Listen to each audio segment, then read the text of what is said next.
Silakan Mas Juma. Ya, saya jawab laut ini. Jadi moderator Mas Andi. Ya, bentar. Assalamualaikum warahmatullahi wabarakatuh. Jumpa kembali di season kedua pada siang hari ini.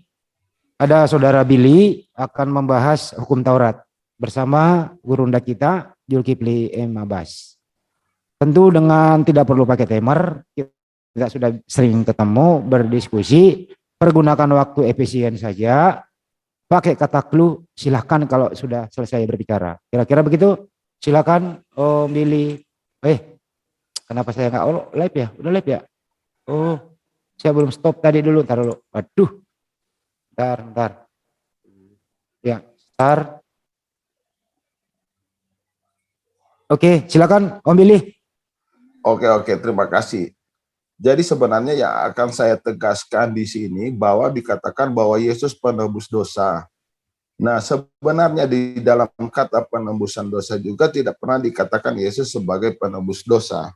Tetapi apa sih yang sebenarnya? Kita lihat dalam Imamat di sebelum Yesus itu mati di kayu salib itu, upacara itu dilakukan ada seperti dalam Imamat 5 ayat 16. Hal kudus menyebabkan orang itu berdosa. Haruslah dibayar gantinya dengan menambah 1/5, lalu menyerahkannya kepada imam. Imam harus mengadakan perdamaian bagi orang itu dengan domba jantan, korban penebus salah itu. Jadi seharusnya kenapa dikatakan penebus dosa? Karena di sini juga Yesus menggantikan itu penebus salah, ya kan? Dosa itu salah itu kan adalah dosa daripada kesalahan. Makanya kan dikatakan penebus dosa. Jadi untuk sementara ini sudah terjawab ya sudah kenapa Yesus dikatakan penebus dosa. Nah, jadi sebelum kematian Yesus, manusia itu harus dituntut dengan melakukan korban upacara, yaitu dengan melalui korban bakaran. Nah, ini yang harus diketahui juga bahwa dikatakan kalau mengikuti mila Ibrahim harus melakukan itu. Bukan berarti kalau melakukan korban itu melakukan upacara korban itu harus di atas mezbah, bukan di atas tanah, darahnya terbuang-buang, nanti dibersihin oleh tukang petugas kebersihan. Ini yang salahnya dipaham tentang korban. Jadi sekiranya untuk mengetahui hal ini kita harus paham arti daripada Taurat juga itu. Kata Taurat itu berasal dari bahasa Ibrani, artinya aturan, perintah, atau instruksi. Memang di dalam Alkitab itu ditulis hukum Taurat. Artinya, sinonim dua bahasa yang sama, artinya sinonim dalam dua makna yang sama dalam dua bahasa yang berbeda. Berarti hukum Taurat artinya hukum bahasa Indonesia, Taurat bahasa Ibrani. Artinya dua kata ini sama artinya. Tetapi entah kenapa juga ditulis dalam kitab kita itu double seperti itu. Kalau kita merujuk ke salinan-salinan contohnya ke dalam bahasa Inggris tidak pernah disebut law of Taurat, tidak pernah. Tetapi di situ hanya dikatakan law. Nah, yang perlu juga dipahami oleh banyak orang. Hukum Taurat itu dalam Alkitab kita itu dalam salinan bahasa Indonesia itu merujuk ke 3 hal. Yang pertama, merujuk ke 10 hukum. Yang kedua, merujuk kepada 5 kitab Musa. Yang ketiga, merujuk keseluruhan hukum. Dari keseluruhan hukum itu, ada termasuk juga dalam situ 10 hukum. Ada juga hukum-hukum upacara orang Israel. Hukum-hukum tradisi.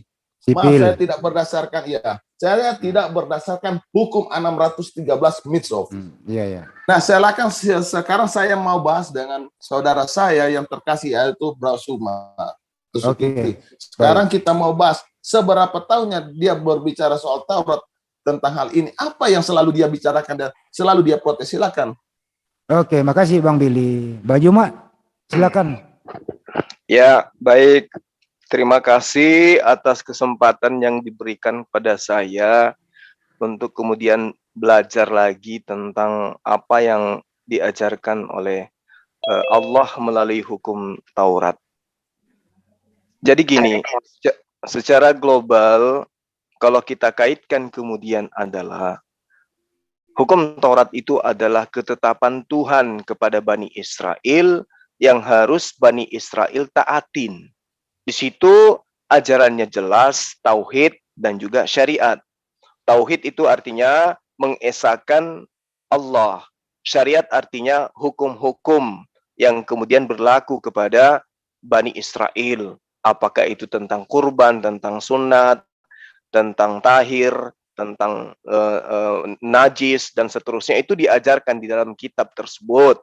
Lalu kemudian di dalam Yeremia 31, pasal 31, perjanjian lama Allah adalah Allah berjanji kepada Bani Israel untuk Allah bebaskan Bani Israel dari perbudakan Mesir. Dan perjanjian lama Allah itu Allah tunaikan, Allah laksanakan. Bani Israel dibebaskan dari perbudakan Mesir. Selanjutnya, apakah hanya sampai di situ saja penyertaan Tuhan kepada Bani Israel? Jawabannya tidak. Kenapa? Setelah Allah memberikan perjanjian lama, Allah kembali memberikan perjanjian baru. Nah, apa perjanjian baru Allah kepada Bani Israel? Baca di pasal 33. Apa itu? Hukum Taurat akan dimasukkan ke dalam batin setiap Bani Israel. Nah, sekarang pertanyaannya, perjanjian baru Allah itu yang benar adalah yang mana? Lukas, Markus, Matius, Surat Paulus, atau hukum Taurat? Kalau berdasarkan data, perjanjian baru Allah adalah hukum Taurat. Berarti kalau hukum Taurat, ya jelas kembali kepada pengajaran Nabi Musa. Tapi pernyataan Allah tentang hukum perjanjian baru ini hanya mengikat kepada batin setiap Bani Israel. Saya, Bang Billy, dan semuanya bukan Bani Israel. Berarti kita tidak terikat batin kita kepada hukum Taurat. Lalu bagaimana kemudian supaya kita mengikat hukum Taurat, batin kita ini juga masuk ke dalam hukum Tuhan? Oh, Yesus pernah datang kepada Bani Israel. Tunggu dulu. Yesus datang kepada Bani Israel ini untuk membawa hukum baru atau melanjutkan tongkat estafet hukum Taurat kepada Bani Israel? Jawabannya adalah Yesus tidak menghilangkan setitik pun dari hukum Taurat, meskipun yang paling terkecil kecuali langit dan bumi ini sudah lenyap. Nah, apakah sudah lenyap langit dan bumi ini? Belum. Berarti hukum Taurat itu belum boleh lenyap. Masih mengikat kepada Bani Israel. Nah, apakah kemudian hanya sampai di situ? Tidak. Lalu bagaimana? Yesus menjanjikan penolong lain. Apa penolong lain itu? Dia yang datang mengingatkan kembali apa yang pernah para nabi ajarkan untuk kembali kepada apa? Menyembah hanya kepada Allah dan mengakui Yesus itu sebagai utusan Allah. Apakah hanya sampai di situ? Tidak. Poinnya di mana? Yohanes 16 pasal 7 sampai pasal 15. Apa yang ada di dalamnya? Dikatakan bahwa ketika Roh Penolong itulah datang, dia akan mengajarkan segala sesuatunya tentang hukum-hukum, tentang keadilan dan pengisapan dunia akan dosa. Kalau berbicara mengenai hukum-hukum, berarti syariat. Kalau berbicara mengenai syariat, berarti hukum yang berhubungan dengan hubungan kita kepada pencipta dan hubungan kita kepada sesama makhluk. Hablum minallah, hablum minannas. Nah, sekarang kalau berbicara mengenai hukum-hukum, roh mana yang datang, yang benar, yang datang kepada Lukas, Markus, Matius, Paulus, atau roh yang datang kepada Rasulullah Muhammad SAW yang mengajarkan segala hukum-hukum? Hukum perniagaan, hukum jual beli, hukum pernikahan, hukum pewarisan, hukum ketatanegaraan, hukum ekonomi, hukum keadilan, hukum hukum ketatakramaan, akhlak dan seterusnya. Itu diajarkan oleh roh yang mana? Roh yang datang kepada Rasulullah Muhammad SAW atau roh yang datang kepada Paulus yang mengajarkan dengan matinya sosok Tuhan di atas tiang salib, maka semua hukum Tuhan yang ada kepada Bani Israel yang tadi dimasukkan ke dalam batin Bani Israel itu dihapuskan karena dianggap bahwa itu adalah kutuk. Nah, ini pertanyaan kalau kita berbicara mengenai Torah. Karena kenapa? Kristen dipaksa ataupun tidak, dilarang ataupun tidak, tetap saja Kristen itu mengaku sebagai agama samawi. Agama dari langit. Berarti Kristen mau tidak mau, tidak boleh lepas dari kungkungan hukum Taurat. Nah sekarang, di tengah-tengah sahabat Kristen, ada yang mengatakan hukum Taurat itu adalah kutukan bagi manusia. Sehingga harus ada yang datang membebaskan manusia dari kutuk itu. Galatia 5 pasal 1. Dengan matinya Yesus di tiang salib, kita dibebaskan dari aturan-aturan Tuhan dan dimerdekakan dari kuk penghambaan. Jadi kalau masih ada orang Kristen sekarang menghambakan diri kepada Tuhan, tidak mendengarkan Paulus berarti. Kalau hari ini masih ada Kristen yang menjaga untuk tidak berzina, masih ada menjaga untuk tidak menyembah kepada selain daripada Tuhan, tapi taat kepada perintah Musa, berarti dia tidak taat kepada Paulus.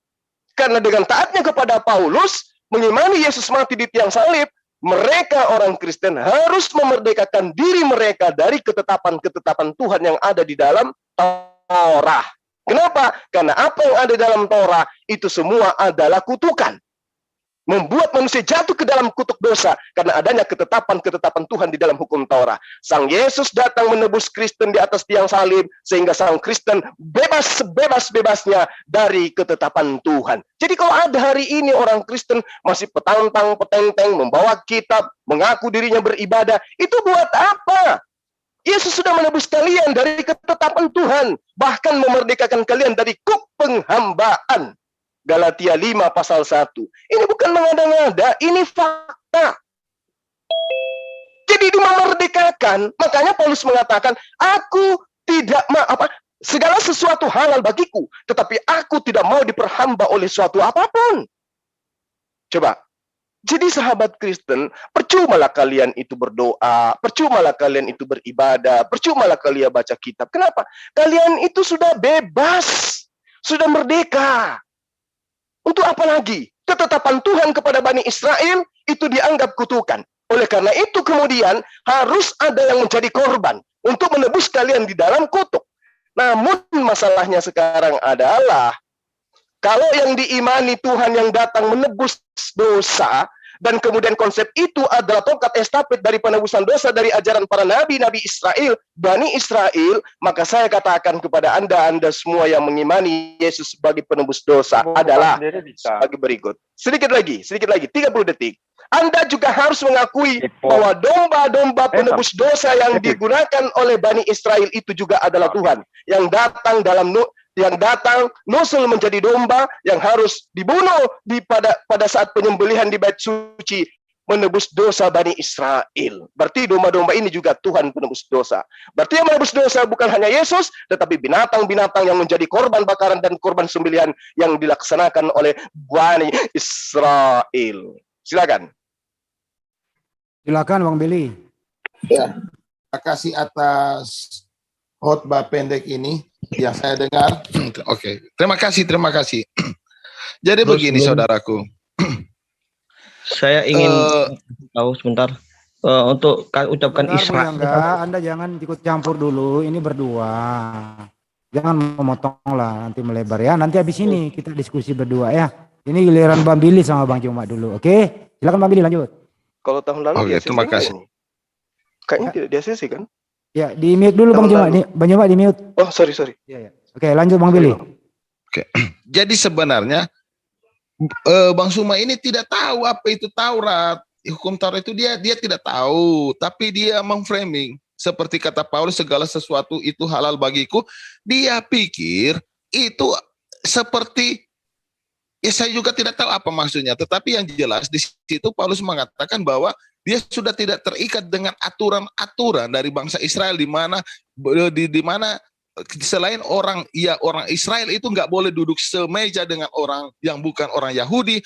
Ya, Paulus ini kan orang Yahudi juga di dalam pengakuannya dia dalam Korintus berapa itu saya lupa, nanti saya cari lagi. Nah, yang kedua banyak juga aturan-aturan dari orang Yahudi itu bahwa harus disunat. Itu seperti dijadi hukum perjanjian antara Abraham dengan Tuhan itu dijadikan suatu patokan aturan daripada bangsa Israel. Nah, di situ Paulus juga tidak menekankan, makanya dia itu mengatakan segala sesuatu bagiku itu halal. Nah, di sini disalah banyak juga disalahartikan. Nah, seperti itu ya Bro Suma ya. Oke, saya akan kasih contoh sedikit kamu, Bro Suma. Oke. Kamu bisa lihat ya di sini di dalam Matius 5 ayat 17, di sini ditulis ini. Janganlah kamu menyangka bahwa aku datang meniadakan hukum Taurat atau kitab para nabi. Makanya saya mengatakan, entah kenapa di dalam salinan bahasa Indonesia dikatakan hukum Taurat. Artinya dua bahasa, satu bahasa Indonesia, satu bahasa Taurat yang maknanya sama. Oke, kita lihat ke dalam salinan bahasa Inggris. Do nothing that. Di sini tidak ditulis Taurat, tetapi hanya cukup disebut law, artinya hukum. Ya, sampai sini udah pasti saya rasa Anda sudah paham Bro Suma ya. Nah, di dalam pembagian hukum itu ada, semua hukum itu kan artinya Taurat. Nah, sekarang kalau kita merujuk ke dalam Taurat itu seperti ini. Seperti yang saya catat, maaf ya kalau belum lengkap. Jadi di sini ada 10 hukum. 10 hukum itu adalah Taurat. Ada juga aturan hukum-hukum sipil, itu juga Taurat. Ada juga di sini hukum kebersihan, itu juga Taurat. Ada juga hukum-hukum upacara korban, itu juga Taurat. Jadi ketika Yesus katakan, aku datang bukan meniadakan hukum Taurat, tapi untuk menggenapinya, ialah ini bro Suma, itu hukum-hukum upacara. Itu yang digenapi Tuhan. Dan hukum-hukum yang lain itu berjalan. Jadi jangan Anda katakan bahwa kita ini sudah bebas, jadi kalau mencuri sudah bisa, membunuh sudah bisa, atau sebagian lainnya karena kita sudah ditebus. Tidak Bro Suma. Yang Yesus genapi adalah hukum dalam bentuk hukum-hukum upacara. Dan 10 hukum ini masih kekal sampai langit ini masih ada, satu iota pun tidak akan dihapuskan. Itu salah satu hukum yang masih berlaku. Jadi Anda harus tahu mana hukum yang digenapi dan mana hukum-hukum Allah yang berjalan. Sekiranya sampai di sini apa Anda mengerti? Saya nggak panjang-panjang loh Bro Suma.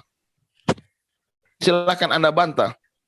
Ya, jadi apa yang saudara sampaikan, mohon maaf saya harus katakan bahwa saya tidak konsentrasi karena di sini ada asisten saya lagi.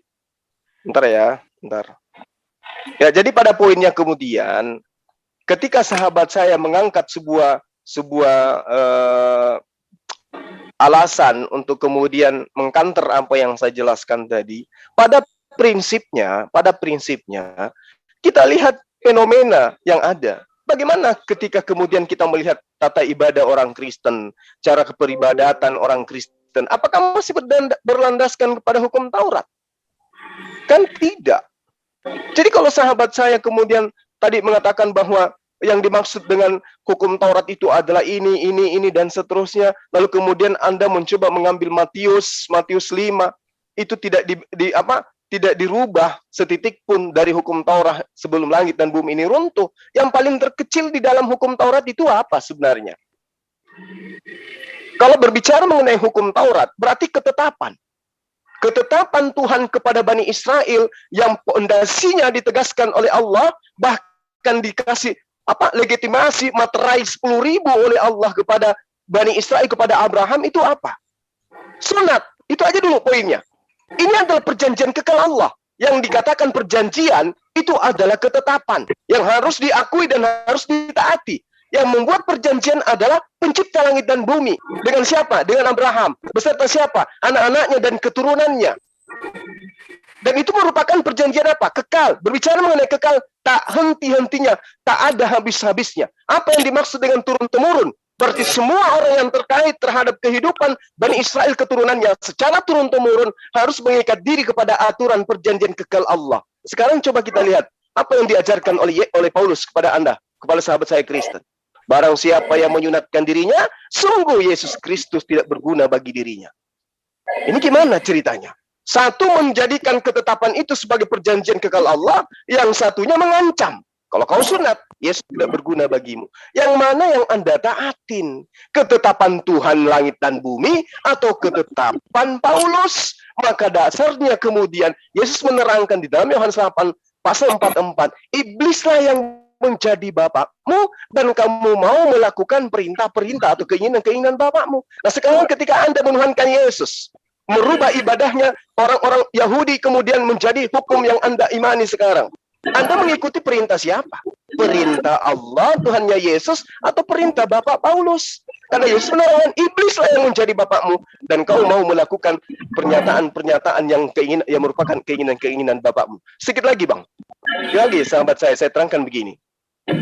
Di dalam pengajaran yang siapa yang noise ini mengganggu sekali. Mohon yang noise. Please saya pakai headset soalnya Yang sakit noise, kuping. tolong dibantu dong co-host. Aku lagi Kak, dari belakang. Ya, Ya. lanjut. Billy tadi yang noise. Jadi mute Oke. di mute, bantu. Sudah, Ya, sudah, silakan sudah. aja, Pak. Oke, sedikit lagi ya sahabat saya. Ketika kemudian berbicara mengenai keselamatan ya, tentang hukum Taurat. Hukum Taurat berbicara mengenai keselamatan. Ajaran para nabi berbicara mengenai keselamatan. Dan keselamatan itu adalah mentaati Tuhan. Mentaati Tuhan itu tentu berkaitan dengan perintah-perintah dan larangan-larangannya. Dan mentaati Tuhan tentu menerima utusan Tuhan yang datang kepada mereka. Menerima kitab yang datang kepada mereka sebagai wahyu Tuhan. Bukan kemudian melemparkan wahyu Tuhan yang lain, lalu menerima karangan-karangan orang yang tidak jelas. Di dalam pemahaman saya pribadi, tolong diluruskan kalau salah. Yang dimaksud dengan juru selamat yang diutus oleh Tuhan kepada Bani Israel, mengajarkan hukum Taurat, mengajarkan hikmat Injil, itu adalah sosok manusia yang bertindak sebagai penolong di dalam kesukaran atau penyelamat. Nah, konsep penyelamat ini kemudian adalah bukan menjajakan sebuah ritual-ritual yang bersumber dari akal pikirannya sendiri, tetapi berasal daripada ketentuan ketetapan Tuhan yang diberikan kepadanya berupa firman. Karena itulah kemudian para utusan selalu mengaku menerima firman. Utusan selalu mengklaim dirinya sebagai penerima wahyu. Nah, lalu kemudian yang diajarkan kemudian oleh Nabi Isa atau Yesus itu, di dalam konsep keselamatannya dia adalah mentaati hukum Taurat dan tidak menghilangkan setitik pun di dalamnya. Meski yang paling terkecil. Dan itu mengikat Bani Israel. Tapi kemudian, kalau kita melihat dari konsep juru selamat yang diajarkan oleh sahabat Kristen, itu bisa kita lihat di dalam Roma 5 pasal 12. Sebab itu sama seperti dosa telah masuk ke dalam dunia oleh satu orang, dan oleh dosa itu juga maut. Begitulah maut itu telah menjalar kepada semua orang, karena semua orang telah berbuat dosa. Ini tidak pernah diajarkan oleh para nabi. Yang diajarkan oleh para nabi adalah bahwa kehidupan kita di atas muka bumi ini pasti untuk sementara sifatnya, bukan untuk hidup kekal. Karena kita sementara, maka maut itu senantiasa menyertai manusia. Bukan karena adanya dosa sehingga kita itu ada mengancam tentang maut. Sehingga harus ada muncul juru selamat yang menyertakan darahnya untuk kita minum, dagingnya untuk kita makan, agar kita itu dibebaskan dari dosa maut. Seperti yang diterangkan dalam Efesus 1 nomor 7. Poin-poin seperti inilah yang kemudian yang tidak bersumber daripada pengajaran Yesus. Makanya dari semalam saya tanya, Roh Kudus itu dari mana? Dan apa itu Roh Kudus? Nah, karena itulah kemudian saya katakan kepada sahabat saya, ketika berbicara mengenai hukum Taurat, maka ketetapan-ketetapan yang muncul kemudian di dalamnya adalah sebuah kedikdayaan bisa berubah menjadi sebuah keniscayaan yang kemudian tidak berdasar kepada sebuah pengajaran yang bersumber dari Sang Juru Selamat itu sendiri. Yesus tidak pernah mengajarkan konsep yang diajarkan oleh gereja hari ini, bahwa dia harus disembah, baru dia harus diimani, seperti penggembala Pak Edward tadi mengatakan, Yesus itu adalah Tuhan itu sendiri yang datang dalam rupa manusia, inkarnasi atau berubah menjadi manusia. Ini tidak pernah diajarkan. Tapi kemudian digaung-gaungkan sehingga ketabrak dengan nubuatan yang Yesus katakan tentang penyesat. Jadi hukum Taurat itu berlaku kepada Bani Israel, mengikat Bani Israel. Karena kenapa? Hukum Taurat itu adalah perjanjian baru Allah kepada Bani Israel. Namun kemudian Yesus datang mengajarkan, selain daripada dia, orang-orang Israel ini harus kembali kepada ketentuan hukum Taurat, mereka juga harus menyadari bahwa setelah Yesus itu terangkat ke langit, akan datang sosok penolong lain yang akan mengajarkan segala sesuatunya berkaitan dengan kesempurnaan hidup keberagamaan. Kata Yesus kepada Bani Israel, pada pengikutnya, jika hidup keberagamaanmu tidak lebih baik dari ahli Torah, maka engkau tidak akan masuk ke dalam surga. Kalau hidup keberagamaan tidak lebih baik dari kehidupan ahli Torah, maka tidak akan mungkin masuk ke dalam surga. Nah, kehidupan keberagamaan ahli Taurat itu terkait dengan hukum-hukum, terkait dengan syariat. Jadi kalau dihilangkan semuanya itu dengan ajaran kasih katanya, maka bagaimana mungkin mau sempurna?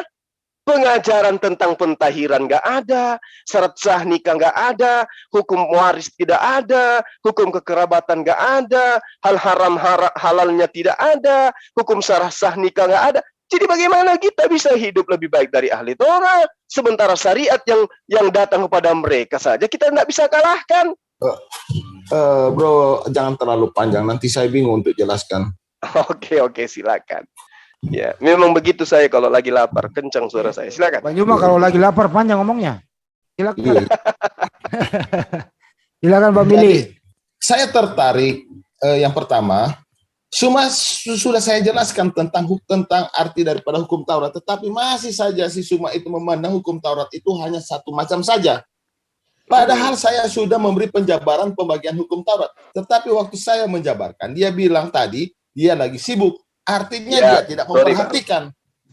Setelah jadi hukum Taurat itu jangan dipandang hanya satu macam saja.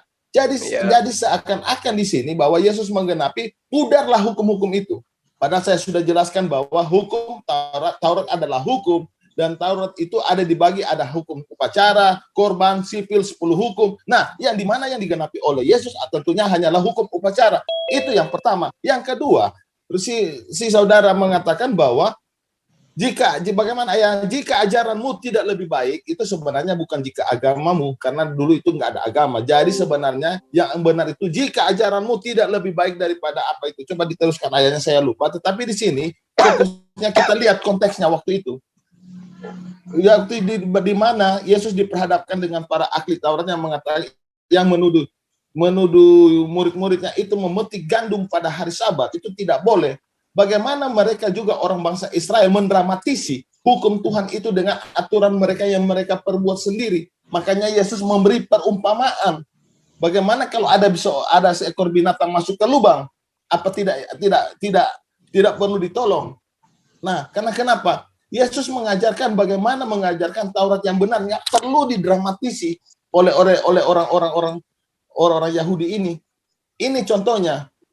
Nah, kalaupun dikatakan seperti ayat yang tadi bahwa dengan masuknya dosa itu di dalam berapa itu di Roma berapa itu karena dosa satu orang itu menjalar, dosa itu benar. Artinya begini, Adam dan Hawa diciptakan di Taman Eden di tempat yang suci. Allah menjadikan segala sesuatu itu menurut sifat-sifat Allah. Yang pertama sifat Allah kesempurnaan, kemahasuciannya, maha kebenarannya. Disitulah manusia ditempatkan, yaitu di Taman Eden. Di tempat yang suci itu tidak boleh dinodai atau tidak boleh dilakukan kesalahan. Tetapi di situ telah dilakukan kesalahan oleh Adam dan Hawa. Adam dan Hawa tinggal di Taman Eden tidak mengenal kematian, tetapi karena perbuatan mereka itulah yang mengakibatkan kematian. Nah, dari turun temurun situ Allah menyuruh untuk melakukan upacara korban penghapusan salah. Tetapi itu tidak mencabut hukuman, berarti tidak mencabut daripada hukuman mati. Artinya begini kan, upah dosa adalah maut. Maut itu adalah kematian abadi. Nah, di sini yang banyak yang nggak paham banyak hal ini. Jadi ketika dikatakan kematian abadi itu yang harusnya itu Allah bisa saja sih mengatakan, ya istilahnya, maaf saya pinjam istilah saudara muslim, kun fayakun. Artinya bangkit, cukup dengan menggunakan kun fayakun, ya. Kun fayakun, atau kalau mungkin dalam perkataan Kristen itu, saya maaf kalau salah, Allah berfirman. Nah, mungkin Allah berfirman itu bisa dikatakan dengan kata kun fayakun, bangkit. Bisa. Tetapi Allah di sini melawan prinsip-prinsip kealahan yang maha benar. Tidak ada cara lain.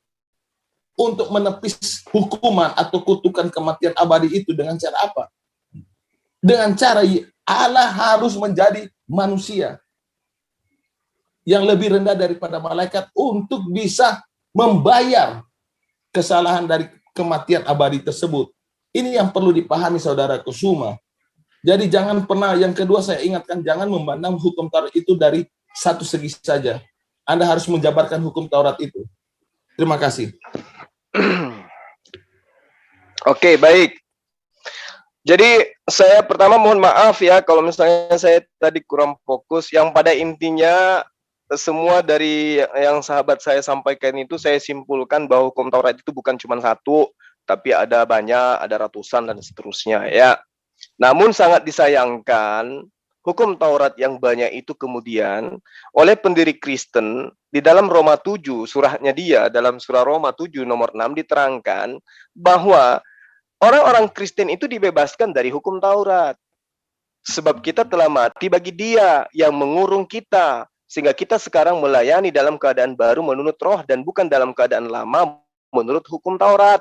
Artinya bukan menurut ketetapan Tuhan di dalam hukum Taurat. Apapun kemudian pembelaannya. Roma 10 pasal 4 diterangkan, sebab Kristus adalah kegenapan hukum Taurat sehingga kebenaran diperoleh tiap-tiap orang percaya. Biar kita debat itu bisa mengerti. Jadi Anda jangan memandang hukum Taurat itu satu macam saja, tetapi inilah yang Anda yang nggak perhatikan tadi. Jadi hukum Taurat itu merujuk, saya jelaskan ya, hukum Taurat itu merujuk 3. Yang pertama yang saya jabarkan, yang pertama bisa merujuk ke 5 hukum Musa, 5 kitab Musa. Yang kedua merujuk kepada 10 hukum, dan yang ketiga merujuk kepada keseluruhan hukum. Keseluruhan hukum itu juga ada hukum moral. Ini disebut hukum. Atau dalam bahasa Ibrani moral law, baru itu hukum-hukum sipil. Ini hukum-hukum daripada sipil bangsa Israel, ini juga disebut Taurat. Yang kedua itu sanitary law, yang ketiga itu dietary law, itu ada banyak sini. Nah, yang kelima sini sacrificial law, artinya hukum-hukum upacara. Jadi waktu ketika manusia itu untuk penghapusan dosa itu harus melakukan hukum-hukum upacara, yaitu korban bakaran seperti itu. Nah, tapi itu tidak mengikat kepada untuk bisa hidup kekal. Nah, harus dengan kematian Yesus itu yang sebagai penebus salah, itu bukan penebus dosa Anda benar, tapi penebus salah. Dan salah itu adalah dosa. Jadi tidak salah juga jika dikatakan penebus dosa. Nah, jadi seperti itu yang Yesus datang itu adalah untuk menggenapi di bagian hukum upacara. Jadi hukum-hukum yang lain itu masih jalan, 10 hukum masih jalan, Imamat 11 masih jalan, semua masih jalan karena hanya hukum upacara ini yang digenapi. Jadi makanya jangan memandang hukum Taurat itu dari satu macam saja. Apalagi Anda mengatakan ratusan hukum itu. Nanti Anda bingung kalau Anda berdasarkan pada ratusan hukum tersebut. Tetapi saya menjabarkan aja seperti ini. Jadi yang digenapi Yesus itu adalah hukum upacara. Tetapi itu hanya dilakukan orang-orang yang percaya Yesus sebagai Tuhan, Yesus sebagai penebus. Ketika mereka tidak percaya, inilah yang selalu berdebat dengan Rasul Paulus, sehingga banyak yang mengatakan bahwa Rasul Paulus telah mengubah hukum Taurat. Ini yang sangat membingungkan kalian juga. Begitu. Jadi saya arahkan ke jalan yang benar ya, semoga bisa paham. Kata saya berikan kepada Anda itu 23 kali. Nah, sekarang gini. Kalau Anda kemudian mengatakan tidak semua hukum Taurat itu dihapuskan dengan matinya Yesus, ya, saya pun mengatakan di dalam ajaran Islam hukum Taurat juga itu masih berlaku. Ada sebagian dihapuskan, ya, ada sebagian masih berlaku. Nah, ketika Anda sebagai seorang praktisi Kristen, pengikut Paulus, kemudian mengambil sebuah penggambaran dengan menukilkan berbagai macam hukum Taurat di dalam pemahaman Anda, itu namanya Anda membangkang terhadap ajaran Paulus. Efesus 2 pasal 15 jelas diterangkan oleh pendiri Kristen, sebab dengan matinya Yesus sebagai manusia, Yesus telah membatalkan hukum Taurat dengan segala perintah dan ketentuannya untuk menciptakan keduanya menjadi satu manusia baru di dalam dirinya, dan dengan itu mengadakan damai sejahtera. Semua perintah dan ketentuannya itu sudah dibatalkan menurut pengarang Efesus 2 pasal 15. Sampai di situ dulu, jangan diperpanjang nanti bingung. Makanya kan saya bilang digenapi Yesus hanya hukum ini, hukum upacara ini. Jadi itu nggak perlu lagi dilakukan. Tetapi orang yang tidak mengenal Yesus sampai detik ini, bangsa Yahudi masih melakukan hukum upacara sampai hari ini. Itu sudah nggak perlu. Kalau perintah, kalau perintah jangan ada ilah lain di hadapanku, itu masih perlu atau tidak? Masih perlu. Kenapa Anda membuat ilah dari manusia? Siapa bilang Yesus adalah ilah yang lain? Karena Yesus adalah firman yang menjadi manusia. Nah, ini yang sahabat saya tidak sadari. Anda itu jangan lari kepada ketuhanan lagi. Oh enggak, ini kan ada jelas. Dengar dulu. Di dalam Efesus 2 pasal 15 diterangkan, Yesus mati sebagai manusia, membatalkan hukum Taurat dengan segala perintah yang ada di dalamnya. Apa perintahnya? Hukum Taurat ini. Hukum upacara. Apa perintah di antaranya yang ada di dalam hukum Taurat? Jangan ada ilah lain, itu dihapuskan. Nah, ini masih jalan, bro. Ini hukum upacara ini yang digenapi, tetapi 10 hukum itu masih jalan, bro. Masih jalan. Tidak boleh dikorupsi satupun. Ini sangat jelas diterangkan. Ini data loh, ini dalil.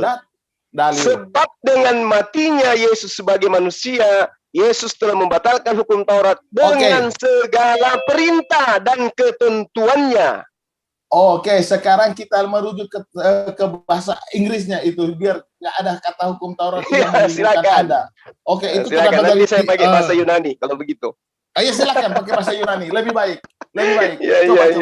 Coba dibuka bahasa Yunani, saya suka itu. Anda kan tahu bahasa Yunani, coba tolong sedikit lah. Di sini kan sudah sangat jelas diterangkan sahabatku ya, bahwa ketika berbicara mengenai ketetapan, berarti berbicara mengenai hukum dan perintah yang ada di dalam. Hukum upacara ini adalah hukum ketetapan. Tolonglah kamu buka dalam bahasa Yunani, terus kamu translate dengan sejujur-jujurnya. Jangan segala perintah. Iya, saya ngerti segala perintah dan ketetapannya. Nah, sekarang ketika ada perintah jangan membentuk ilah lain, apakah itu ditaati? Iya, ditaati. Kalau ditaati, kenapa ada Tuhan berupa manusia yang dilahirkan oleh manusia? Nah, sementara di hukum Taurat, praktis Yudaism itu tidak pernah memahami ada ilah berupa manusia. Jangan ada padamu ilah lain. Nah, di situ ilah lain itu menunjukkan kepada penyembahan berhala. Iya kan?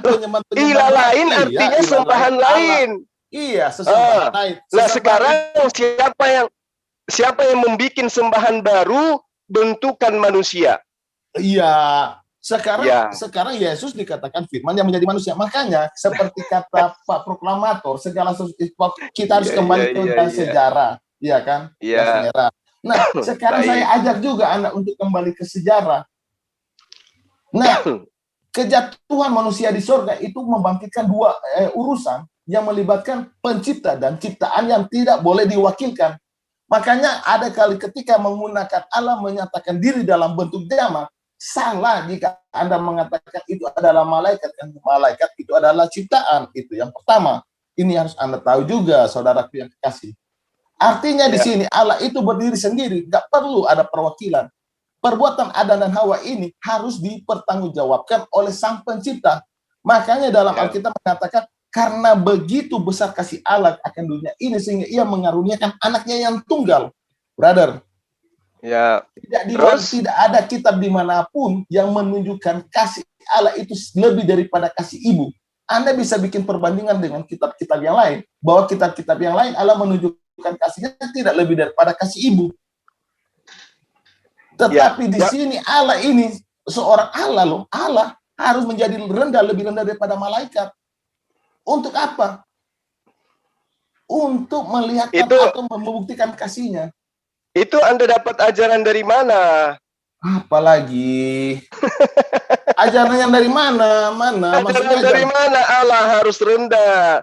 Lebih rendah dari malaikat, itu dari mana ajarannya? Aduh, nanti saya buka lagi ayatnya, saya lupa lagi. Itu di Ibrani. Ntar bro, Ibrani itu. Bro, saya sebentar mau kasih. Nggak bisa Pak Pujangga, jangan silakan Pak Pujangga dulu bisa masuk. Masuk Itu aja, ketetapan masuk aja. Biarkan yang dulu, baru jangan muncul dicampur. belakangan. Ayo. Tar saya mau minum dulu. Kasih dulu Bro Pujangga, saya mau minum dulu. Tunggu. Dek, Silakan kalau udah dipersilakan oleh Billy, silakan. Mana gelas? Dek, air Ketika minum. menyinggung Torah, jangan untuk menghakimi bangsa-bangsa. Nggak boleh. Torah itu hanya untuk Israel. Begitu ya. Ya.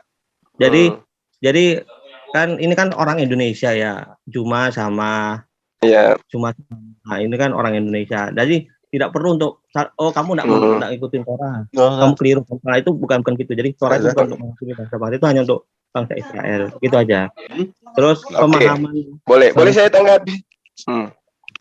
Tentang Bang Juma tadi Makasih, ada misling antara Islam sama Kristen. Jadi mislingnya adalah tentang kematian kekal. Jadi ketika Adam itu melanggar, dia mendapat hukuman yaitu kematian kekal. Dan itu ada di dalam Kristen itu ada yang namanya pencipta itu adalah ada yang bunyi perutnya tuh gimana itu? Oh. Kenapa? Iya, ada yang bunyi perutnya tuh, bunyi blender. Iya. Jadi begitu. Jadi ada di dalam lanjut Bang.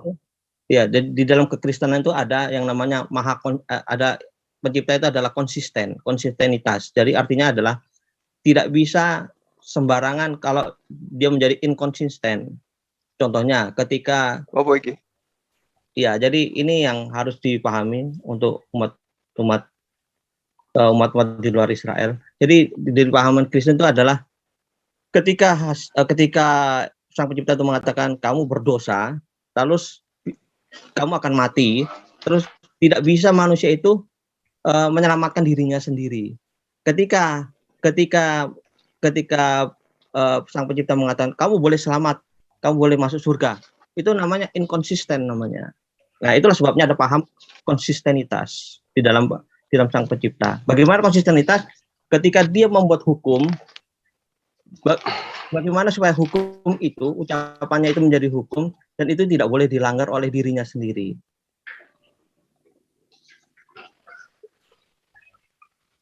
Ketika Sang Pencipta menyelamatkan Bang Juma misalnya ya, sudah dari dan kehidupannya dan sebagainya. Saya tidak mengatakan itu dosa dan sebagainya, tapi dengan kehidupannya dan sebagainya, terus diselamatkan dengan cuma-cuma, itu namanya inkonsisten, begitu.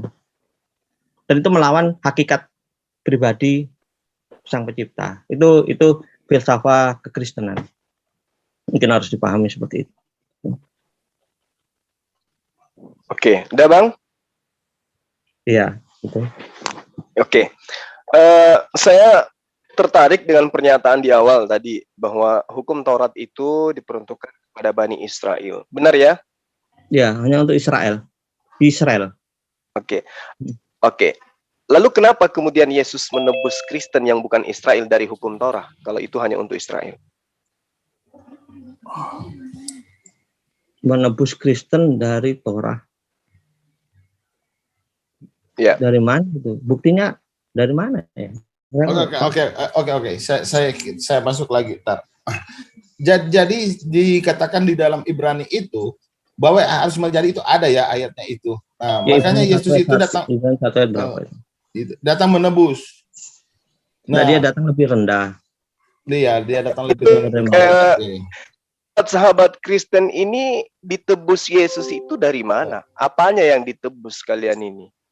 Sabar, kan saya sudah jelaskan. Artinya begini, kalau dulu itu dilakukan, orang yang bersalah itu harus melakukan upacara korban atau penghapusan salah, tetapi itu tidak menjamin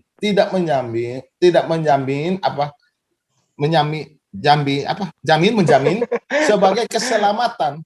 Karena penghapusan salah itu hanya bersifat penghapusan dosa sementara, tapi di situ tidak ada jalan keselamatan. Yesus itu datang sebagai keselamatan. Artinya makanya dikatakan dalam Yesus ada memperoleh kehidupan yang kekal. Oke, sahabat. Paham, sangat paham. Itu iman sahabat Kristen. Ya. Enggak, kamu juga harus paham. Saya sudah paham. Yang jadi permasalahan sekarang adalah tema yang pernah saya ajukan kepada beberapa sahabat Kristen yang mengaku sebagai pendeta, sebagai gembala, yang termasuk Ferguson. Waktu itu saya tanya bahwa apakah hukum Taurat itu berlaku untuk seluruh umat manusia? Kata mereka, hukum Taurat itu hanya untuk Bani Israel. Sama seperti jawaban teman kita tadi. Nah, kalau hukum Taurat hanya untuk Bani Israel, lantas kenapa Yesus harus mati di tiang salib untuk menebus hukum Taurat untuk kalian? Bro Suma, jadi begini. Bukan Bani Israel. Bro Suma, Anda berbicara dengan saya, jadi saya menjelaskan aja daripada bagian Taurat itu, biar nggak terbentur. Jadi seperti yang Anda... Jadi nggak usah melebar. Jadi nggak usah melebar kepada saudara-saudaraku yang lain, karena mereka mempunyai sudut pandang berbeda dengan saya. Yang tentunya kalau saya menjelaskan seperti itu, Anda tentunya tidak akan bertanya seperti itu, bukan? Iya. Jadi menurut saya apa kurang jelas pengajaran saya tentang Taurat kepada saudara Suma? Sudah jelas, cuman tidak berkesesuaian dengan data yang harusnya Anda jadikan sebagai acuan. Kenapa? Anda begini sahabat saya, ketika saudara mengatakan bahwa bukan hanya satu hukum yang diceritakan untuk ditebuskan, untuk dibebaskan di dalam dengan matinya Yesus itu, tetapi tentang hukum-hukum bahwa tidak ada Tuhan selain Allah, jangan berzina, jangan menyebut nama Tuhan yang lain, jangan membuat patung, hormati kedua orang tamu, itu tidak ditebus. Sangat-sangat disayangkan, datanya valid. Paulus mengatakan bahwa semua ketetapan dan hukum aturan yang ada dalam Torah itu dihapuskan, dibatalkan dengan matinya Yesus di atas tiang salib. Sekali lagi saya jelaskan bahwa yang digenapi itu adalah hukum dalam bentuk upacara, itu yang pertama. Yang kedua, itu maunya Anda. 10 memang seperti itu fakta-fakta hukum yang ada di Alkitab. Kenapa harus ada Yesus? Iya, kan Yesus dia adalah korban yang sesungguhnya, karena korban yang seperti binatang itu hanya korban bentuk lambang. Itu ada ayatnya, sahabatku. Korban-korban itu diperuntukkan bagi mereka yang tunduk dan taat kepada prosesi hukum Torah, bukan kepada Kristen, bukan kepada Islam. Sabar. Sekarang kita buka dalam Ibrani 10 ayat 1 ya. Nah, itu Paulus lagi kan? Nah, sekarang ketika Anda membuka rujukan Al-Bukhari, ya. Al-Bukhari. Al-Bukhari. Apakah kalau saya berdebat, woi, kenapa lu buka yang 200 tahun sesudah kematian Nabi Anda? Itu kan gak fair namanya. Iya. Ini si Rasul Paulus loh, yang hidup di zaman Yesus. Artinya masih keterikatan pada satu waktu. Jadi jangan dibantah soal Rasul Paulus. Oke. Pemahaman soal Rasul kita Kristen dengan Muslim berbeda. Silakan. Di dalam Ibrani 10 ayat 1. Di dalam hukum Taurat hanya terdapat bayangan saja dari keselamatan. Nah, di dalam hukum Taurat itu hanya bayangan. Ya, apa yang dimaksudkan? Ya, itu upacara korban yang salah. Upacara korban salah itu apa? Korban bakaran. Ya, itu. Dan bukan hakikat dari keselamatan itu sendiri. Karena itu dengan korban yang sama yang setiap tahun terus-menerus dipersembahkan. Itu. Hukum Taurat tidak mungkin menyempurnakan mereka yang datang mengambil bagian di dalamnya. Kita merujuk lagi di dalam Efesus 1 ayat 7. Sebab di dalam Dia dan oleh darahnya kita beroleh penebusan, yaitu pengampunan dosa menurut kekayaan kasih karunia-Nya. Masih kurang? Kita buka dalam Kolose 1 ayat 14. Di dalam Dia kita memiliki penebusan kita, yaitu pengampunan dosa. Nah, di dalam Dia itu siapa? Yesus. Jadi Anda ini juga yang harus saya katakan kepada Anda, bahwa Alkitab itu adalah kesaksian yang ditulis oleh para penulis tentang siapa Allah dan bagaimana Allah. Begitu juga dengan perjanjian baru, Yesus adalah Tuhan. Para orang yang menulis itu adalah kesaksian Yesus. Jadi perjanjian baru itu berbicara soal Yesus, bukan berbicara kepada siapa. Jadi ini yang terbentuk kepada saudara-saudaraku yang Muslim ketika mengatakan, oh itu bukan Yesus, padahal itu menulis tentang Yesus semua. Apa yang ditulis tentang yang lain? Oke, dah? Oke, ya, lanjut. Oke. Jadi saya sangat menghargai ya iman sahabat saya. Cuman kan sekarang kita ini berada dalam forum lintas agama sehingga kita berbicara mengenai keyakinan kita, dan adalah suatu hak kita untuk adalah suatu hal yang lumrah ketika kita kemudian membahas dua sisi agama. Anda membahas agama saya membahas agama Anda, itu sah-sah saja ya, tidak melanggar hukum apapun. Oke. Jadi ketika sahabat saya mengatakan bahwa kami masih melaksanakan hukum Torah, tidak serta-merta semuanya dihapuskan. Satu yang tadi yang saya katakan, Anda sudah melanggar apa yang ditetapkan oleh Paulus dalam Efesus 2 pasal 15. Kemudian, taruhlah saya ikut kepada pemahaman sahabat saya, bahwa sahabat Kristen itu masih menjalankan hukum Taurat. Tadi di tengah-tengah kita ada saudara Pujangga yang mengatakan bahwa hukum Taurat itu adalah hanya untuk Bani Israel. Berarti kalau orang Islam kemudian atau orang Kristen kemudian menyembah selain Tuhannya Bani Israel, sah-sah saja.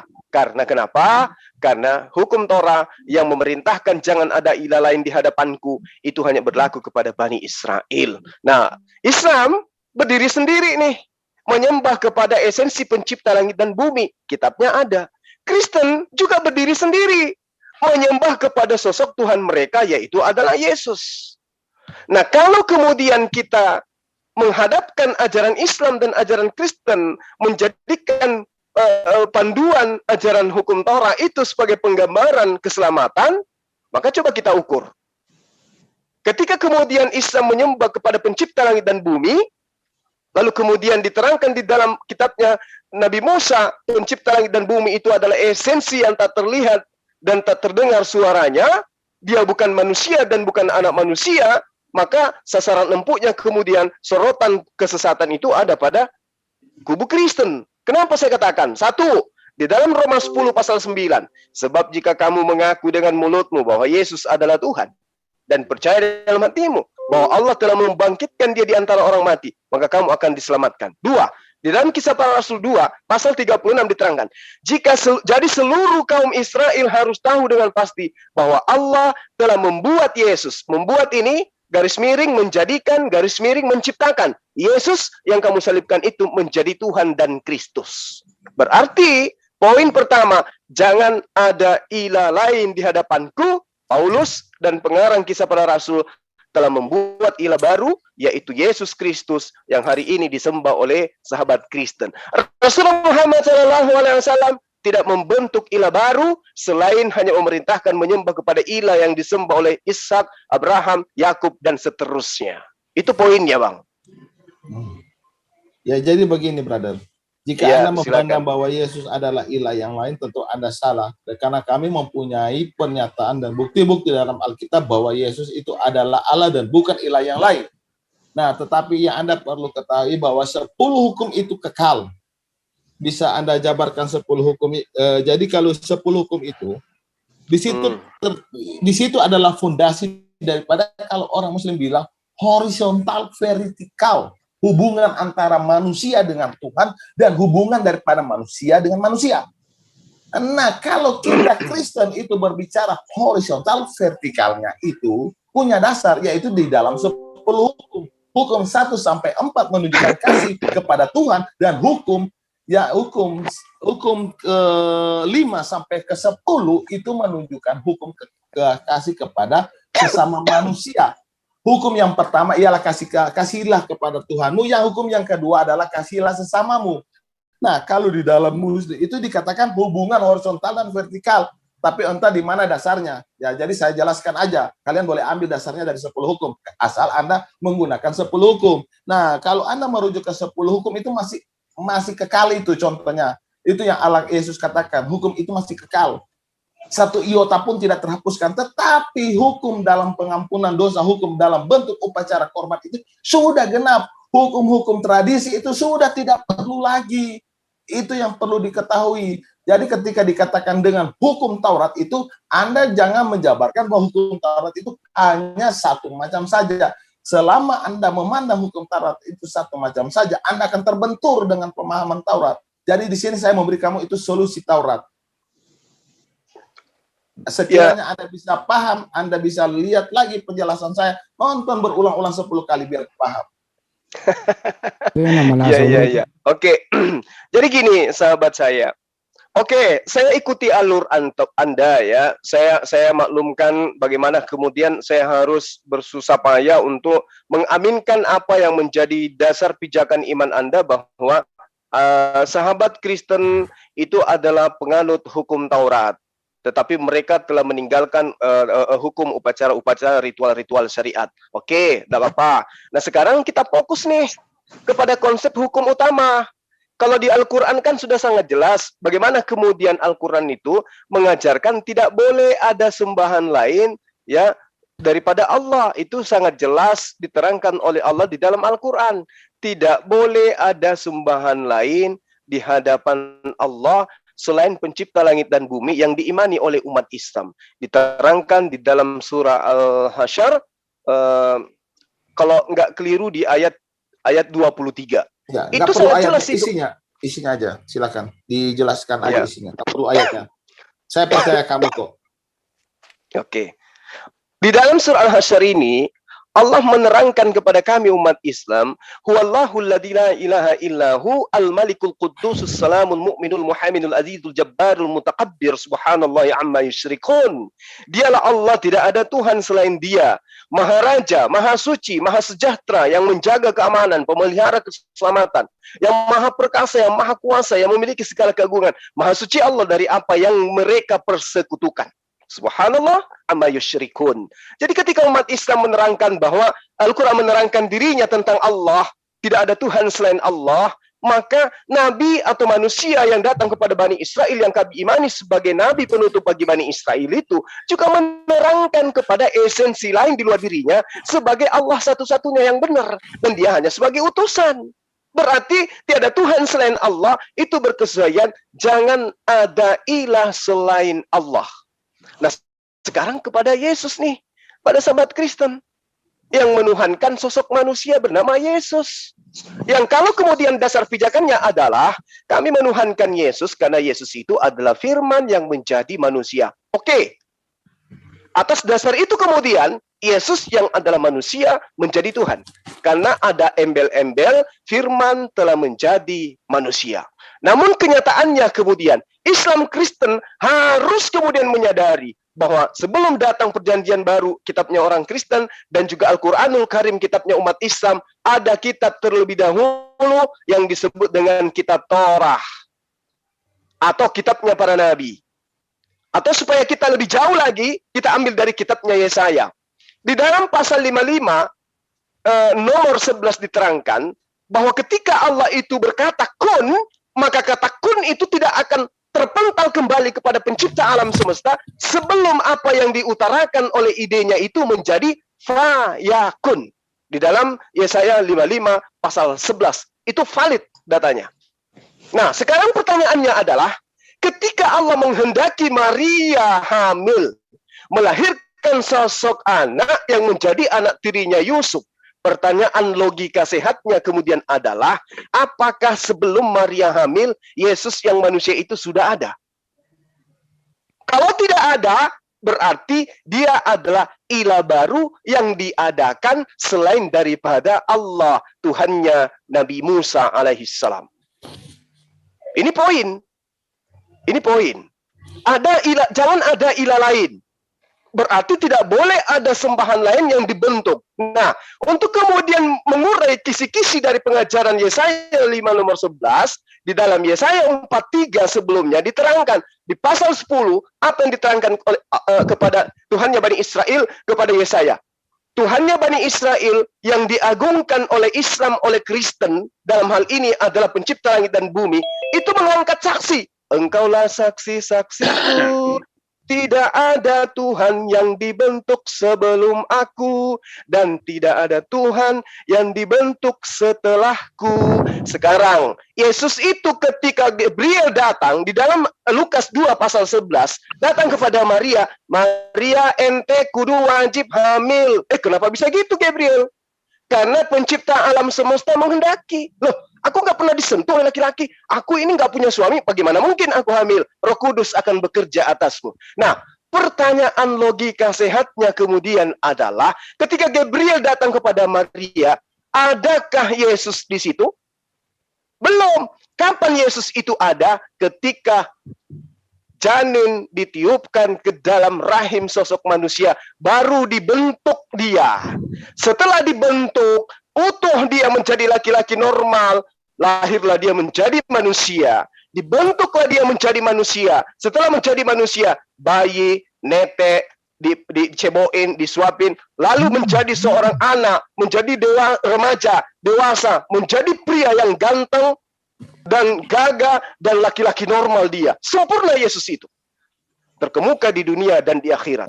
Nah, apakah kemudian kesempurnaannya itu merombak semua ketentuan Tuhan yang ada kepada Bani Israel bahwa tidak ada Tuhan yang dibentuk? Ternyata ada Tuhan yang dibentuk berupa manusia bernama Yesus di tengah-tengah Bani Israel pada abad pertama.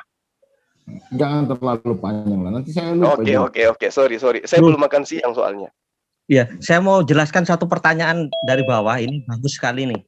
Begini, kalau memang Yesus itu adalah Tuhan, kenapa dia jadi korban? Nah, ini menjawab pertanyaan Islam dan Kristen. Saya mau jelaskan. Iya. Boleh ya? Sedikit aja. Ya, silakan Pak Pujangga berada netral ini. Silakan. Ya. Tadi tentang konsisten ya, bahwa pencipta itu konsisten dan dia tidak mungkin melakukan inkonsisten. Ketika dia mengatakan bahwa manusia melanggar dosa, melanggar hukum, maka dia harus dihukum mati dan itu hukumannya adalah hukuman kekal. Nah, kenapa demikian? Nah, pencipta itu ingin menyelamatkan manusia dari hukuman maut itu, hukuman kekal itu.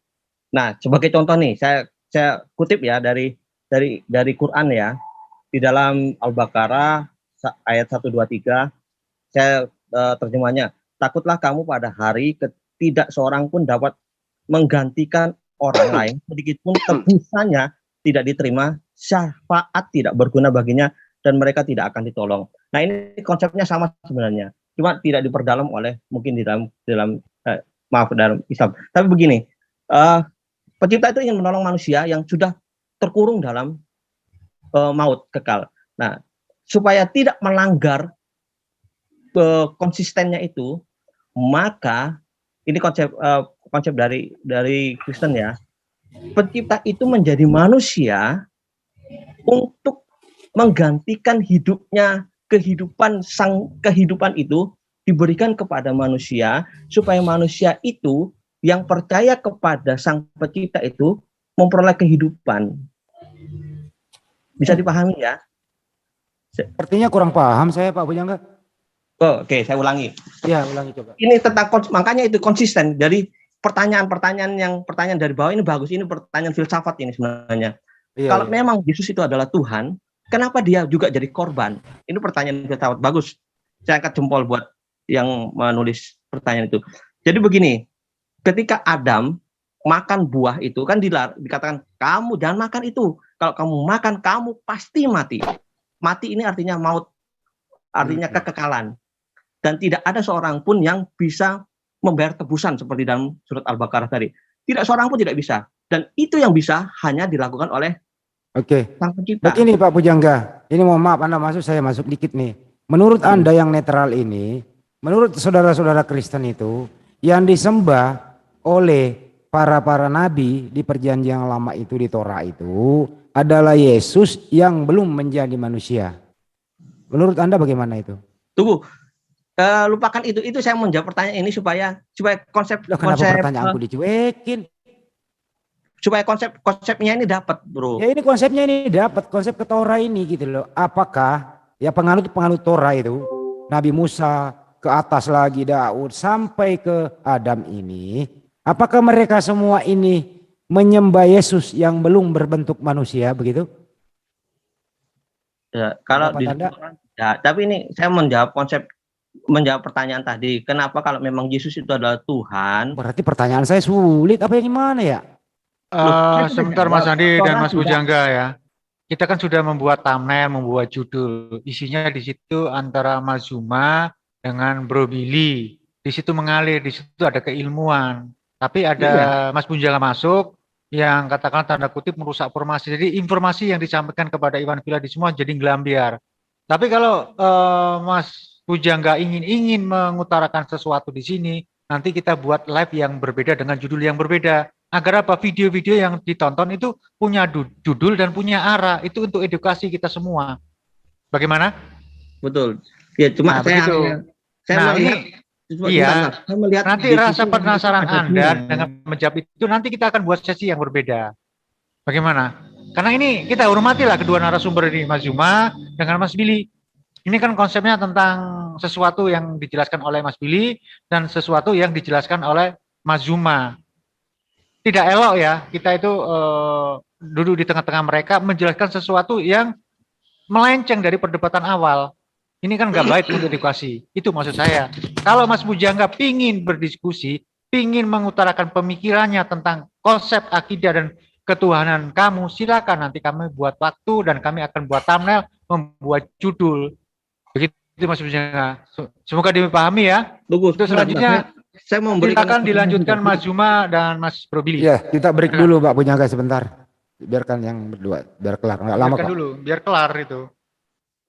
Silakan Mas Zuma, saya Mas lihat Billy. ada pincang sini sebabnya. Silakan Mas Zuma dan Mas Ya. Billy. Ya, jadi pada intinya kembali kepada yang tadi ya, saya menghargai kemudian upaya-upaya sahabat Kristen dalam hal ini Bang Billy untuk mendudukkan bahwa Kristen itu tidak meninggalkan hukum Taurat. Yang ditinggalkan hanya bagian-bagian yang disebut dengan syariat di dalam hukum Islam. Tapi tentang konsep utama di dalam pengajaran tentang keagamaan, Kristen tidak kemudian menggantikan posisi Tuhannya Bani Israel dengan sosok apapun. Dengan doktrin kemudian adalah Yesus itu adalah Tuhannya Bani Israel yang kemudian nusul menjadi manusia, tampil di tengah-tengah mereka sebagai manusia. Hanya saja. Terus sebelum Anda, saya tahu Anda akan menjelaskannya agak panjang, nanti saya lupa dengan pertanyaan Oke, Anda. silakan. Oke, untuk pertanyaan yang di chatting itu, nanti diputar lagi videonya, saya sudah jelaskan mengapa Yesus harus menjadi penebus. Yang kedua, kata Suma, apakah sebelum Yesus itu gimana pertanyaan Anda? Sebelum Yesus ada, apakah sebelum menganu apakah Yesus sudah ada? Iya. Jadi begini, firman keilahian Yesus itu sudah ada. Tetapi Yesus itu belum ada, tapi keilahiannya itu ada karena Yesus itu adalah manusia, nama daripada firman yang menjadi manusia itu adalah Yesus. Tetapi Yesus ini tidak lepas dari dua natur yang tidak bisa dipisahkan. Jadi kalau mau dikatakan apakah Yesus menciptakan segala sesuatu, ya, yang menciptakan segala sesuatu adalah keilahiannya Yesus. Nah, ketika firman ini menjadi manusia, kita tidak bisa lepas lagi firman ini dengan kemanusiaan Yesus. Jadi Yesus juga turut peran dalam penciptaan, karena dalam Mazmur mengatakan oleh firman segala sesuatu itu dijadikan. Itu yang saya jelaskan. Jadi hakikat daripada dua natur di dalam Yesus ini tidak bisa kita pisahkan. Jadi terserah dalam pemahaman Anda, tetapi Yesus itu adalah firman yang menjadi manusia. Dan yang ayat dalam Mazmur mengatakan oleh firman segala sesuatu itu dijadikan. Terserah penafsiran Anda bagaimana, saya beri Anda juga pemikiran. Tapi menurut saya itu sudah jelas. Yang kedua, Anda mengatakan bahwa Yesus itu menete, Yesus itu ke kamar mandi. Jadi di dalam Alkitab tidak pernah mengatakan Yesus itu pergi ke kamar mandi, harus membawa batu, tidak. Baru Yesus dikatakan Yesus menetek, itu tidak ada penjelasan dari Maria bahwa Yesus menyusui. Ini yang perlu Anda ketahui juga. Jika Anda bisa membuktikan bahwa ada pernyataan bahwa Yesus atau Maria mengatakan dia menyusui, silakan Anda buktikan. Ya, baik. Kalau yang kemudian muncul di permukaan yang nyata di dalam kehidupan kita itu adalah Yesus itu adalah manusia, dan tidak nyata dalam kehidupan kita Yesus itu adalah pencipta langit dan bumi. Lantas kemudian Anda minta dalil Yesus yang manusia itu tidak ada dalilnya, dia netek dan seterusnya. Berarti Anda menafikan kalau dia itu adalah manusia. Dan kalau menafikan Yesus itu adalah manusia, maka dalam kitab Anda sendiri diterangkan di dalam 1 Yohanes 2, siapapun penyesat yang tidak mengakui Yesus datang sebagai manusia, maka dia adalah penyesat. Nah, sebagai manusia, dia normal hidupnya. Itu nggak bisa dipungkiri itu. Hanya memang tidak diterangkan dia netek, dia ini dan itu. Ini hanya merangsang otak kita untuk berpikir bahwa mustahil pencipta langit dan bumi itu begitu keadaannya. Itu satu. Kedua, ketika sahabat saya mengambil kemudian Amsal dan seterusnya, jangan lupa di dalam data-data yang ada, yang Anda jadikan acuan untuk mendudukkan Yesus itu sebagai firman, sekali lagi saya katakan, justru dari sumber yang sama itulah kemudian menerangkan Yesus itu bukan Tuhan, Yesus itu bukan firman. Kenapa? Itu tadi yang saya katakan, Yesaya 55 pasal 10 itu, bahwa setiap yang terlontar dari mulut Tuhan, ya, itulah firman. Nah, sekarang Yesus itu terlontar dari mana? Terlontar dari rahim, dari mulut rahim, bukan dari mulut Tuhan. Nah, semua yang terlontar dari mulut rahim itu pasti ciptaan. Dia tidak mungkin adalah Tuhan. Tapi kemudian kalau dibungkus dengan doktrin, dia adalah firman yang menjadi manusia. Maksudnya apa sih firman itu? Firman itu adalah perkataan. Artinya, ketika perkataan yang kita jadikan sebagai kata untuk memahami Yesus, maka kata yang dimaksud di situ adalah ide, gagasan, pikiran, kehendak. Berarti pada mulanya adalah kehendak, kehendak itu bersama-sama dengan empunya kehendak, dan kehendak itu adalah sang empunya kehendak, maka kehendak itu kemudian menjadi manusia. Noise. Artinya bahwa tolong Pujangga, masih disiplin untuk memute ya. Mas Juma itu pakai handset, jadi ada suara kecil, itu akan sakit di telinga. Iya, benar Bang, benar. Oke, dilanjut. Mungkin nggak sengaja teman kita ini. Jadi ketika dikatakan firman itu telah menjadi, ketika firman itu diterangkan telah menjadi manusia, nanti setelah firman ini menjadi manusia, barulah Yesus itu ada. Dia bukan firman. Kenapa dia bukan firman? Karena kalau dikatakan Yesus itu adalah firman, pada saat dia menjadi manusia, sang firman tidak dapat berkata-kata dari dirinya sendiri. Posisinya gugur sebagai sang firman, sebagai sang kalam. Nggak ada di situ. Kenapa tidak ada? Karena firman ini telah menjadi manusia. Nah, sekarang kita urai. Pada mulanya adalah firman. Firman itu bersama-sama dengan Allah. Dan firman itu adalah Allah. Nah, sekarang Yesus di mana di situ? Mas Juma, sebentar setelah ini ada share screen yang tadi Bro Billy kan menanyakan mana buktinya Bunda Maria menyusui. Itu ada di Lukas 11 ayat 27. Dibaca di share screen. Aduh, abangku. Waduh, kenapa terlalu begini, abang? Nggak punya perasaan, abang ini. Ya udah, kasihan saya. Bagus. Matikan itu. Ayat itu. Sabar Bang Suma. Oke. Yang saya katakan, di mana pernyataan Yesus dan pernyataan Maria bahwa saya menyusui Yesus.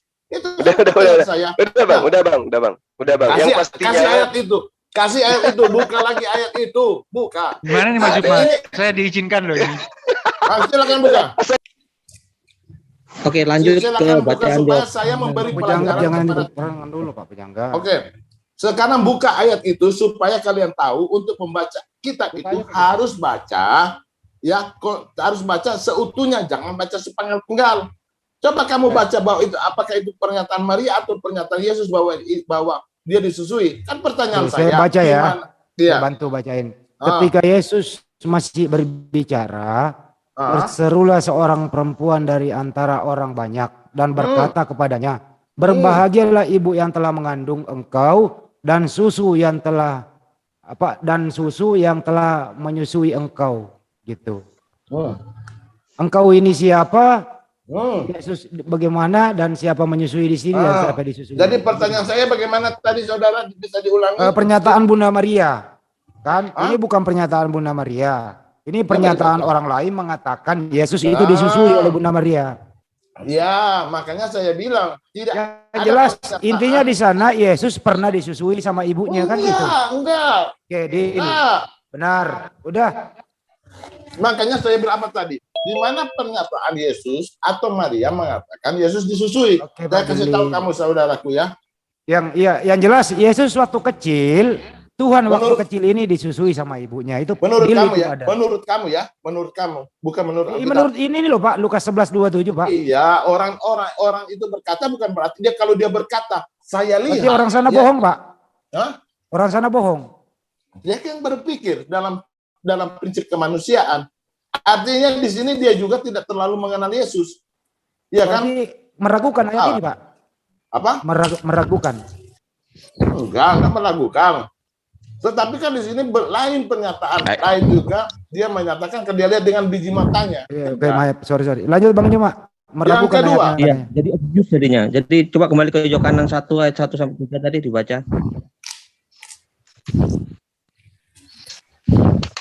Ya, lanjut. Sorry agak maju sedikit. Oh, Lanjut. Yang kedua, mungkin kalian berpikir secara kemanusiaan, perempuan juga itu berpikir secara kemanusiaan. Tetapi saya kasih tahu ya, manusia yang normal itu tidak pernah luput daripada dosa dan kesalahan. Ya, di sini Suma ini membawa Yesus ini memang dalam pemikirannya Suma. Dia netek, dia ke kamar mandi, ke WC itu pemikirannya Suma.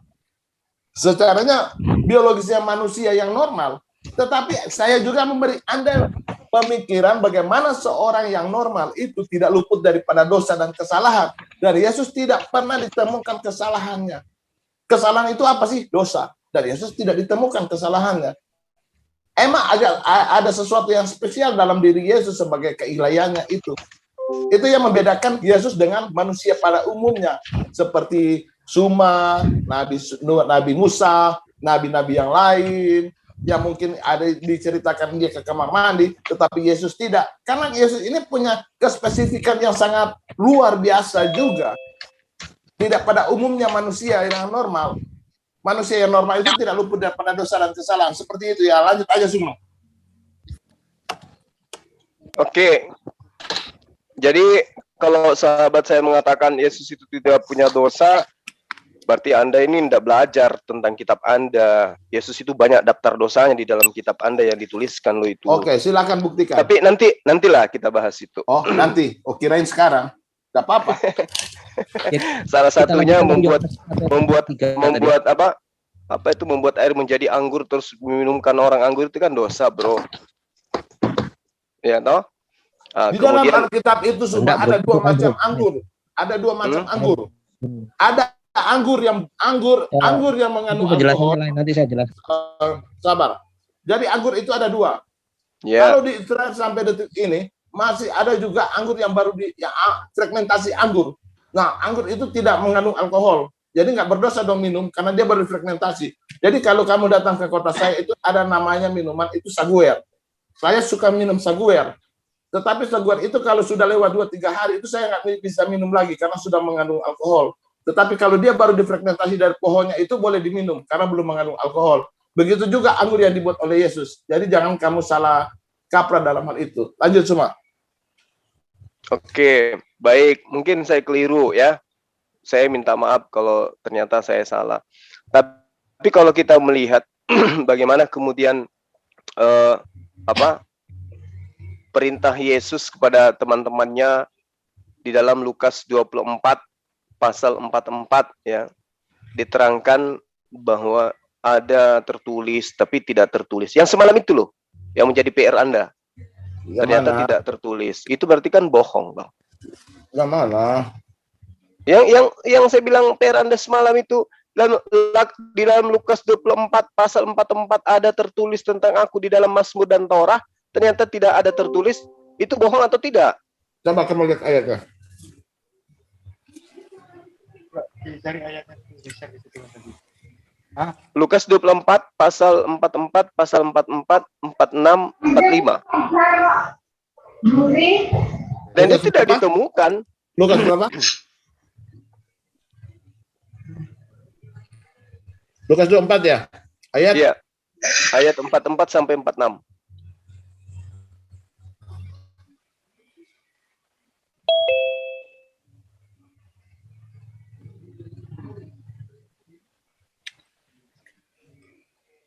Banyak kan nubuatan tentang Yesus. Apa saya harus Iya, yang jabarkan bangkit nubuatan di Yesus? antara orang mati di hari ketiga itu ada enggak tertulis di Torah? Ada itu.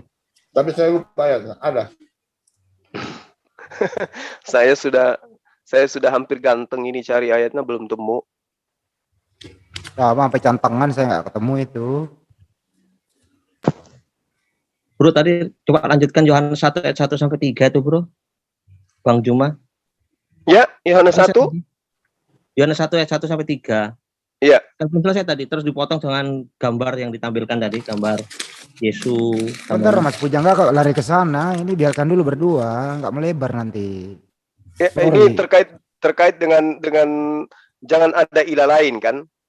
Lantas iya kan? Ya, itu coba dilanjutkan lagi, tadi belum selesai itu. Terus terpotong dengan gambar tadi. Coba lanjutkan lagi. Boleh saya bacakan kalau Anda mau.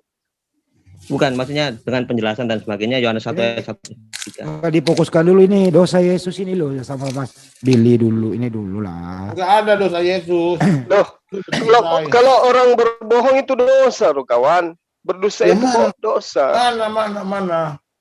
Di dalam Lukas 24 pasal 44 itu 44, 45, 46 Yesus mengatakan ada tertulis tentang aku di dalam Taurat bahwa Mesias akan mati dan bangkit di antara orang mati pada hari ketiga.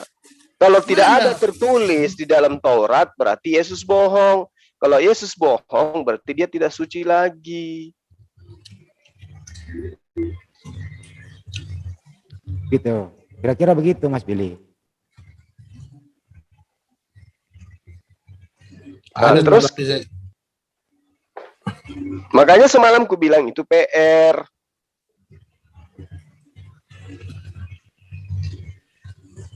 Kalau untuk lebih jelasnya coba ditampilkan ayatnya admin biar clear gitu loh. Tulisan Yesus itu tidak ada di Taurat dan kitab para nabi. Sedangkan Yesus berkata ada di sana. Setelah kita ke sana mencari, ya nggak ketemu, nggak ada. Bang Adi, berapa? Gitu loh. Berapa Mas Adi? Berapa Bang Juma tadi? 44 sampai 46. Lukas. 44 sampai 46. Ini Lukas berapa? Ya 44, Lukas 24 dan 44 coba. Dah. Lukas 24. Nah, itu. Yang jadi permasalahan itu kan di ayat 46-nya ini. Di sini dikatakan katanya kepada mereka ada tertulis demikian Mesias harus menderita dan bangkit dari antara orang mati pada hari yang ketiga, di mana ada tulisan semacam ini di dalam kitab Taurat, Mazmur dan kitab para nabi, di mana ada tulisan semacam ini. Kalau dikatakan ada tertulis berarti sudah ditulis atau termaktub atau tersurat, bukan tersirat, bukan penafsiran. Lanjut. Kira-kira begitu Mas Billy. Kembali berdua silakan. Sorry. Tar.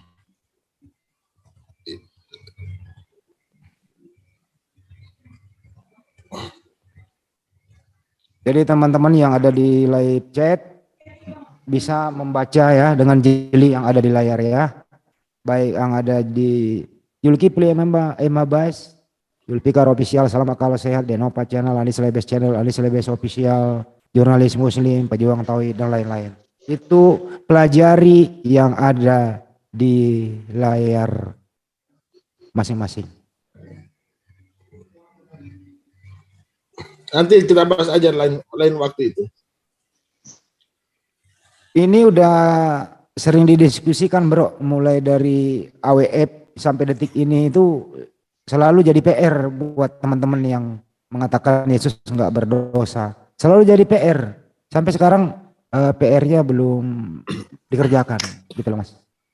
Ya, jadi di situ jadi dosa Yesus cuma itu ya menurut kalian. Ya, ada yang lain banyak. Matius 21 nomor 2. Apa lagi? Dia memanggil, coba saya Pak Jair apa gimana ya, nggak enak nih bacanya. Iya. Apa? Matius berapa Bang? Matius 21 nomor 2. Tapi saya kira satu itu sudah cukup untuk membuktikan Yesus tidak suci deh. Enggak lah. Tidak bersih dari dosa. Ya cukup lah Bang. Katanya Yesus bersih dari dosa. Coba dibaca Matius 21 nomor 2 itu.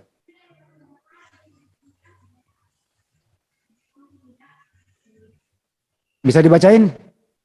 Baca dulu. Saya masih Dengan pesan pergilah ke kampung yang di depanmu itu, dan di situ kamu akan segera menemukan seekor keledai betina tertambat dan anaknya ada dekatnya. Lepaskanlah keledai itu dan bawalah keduanya kepadaku.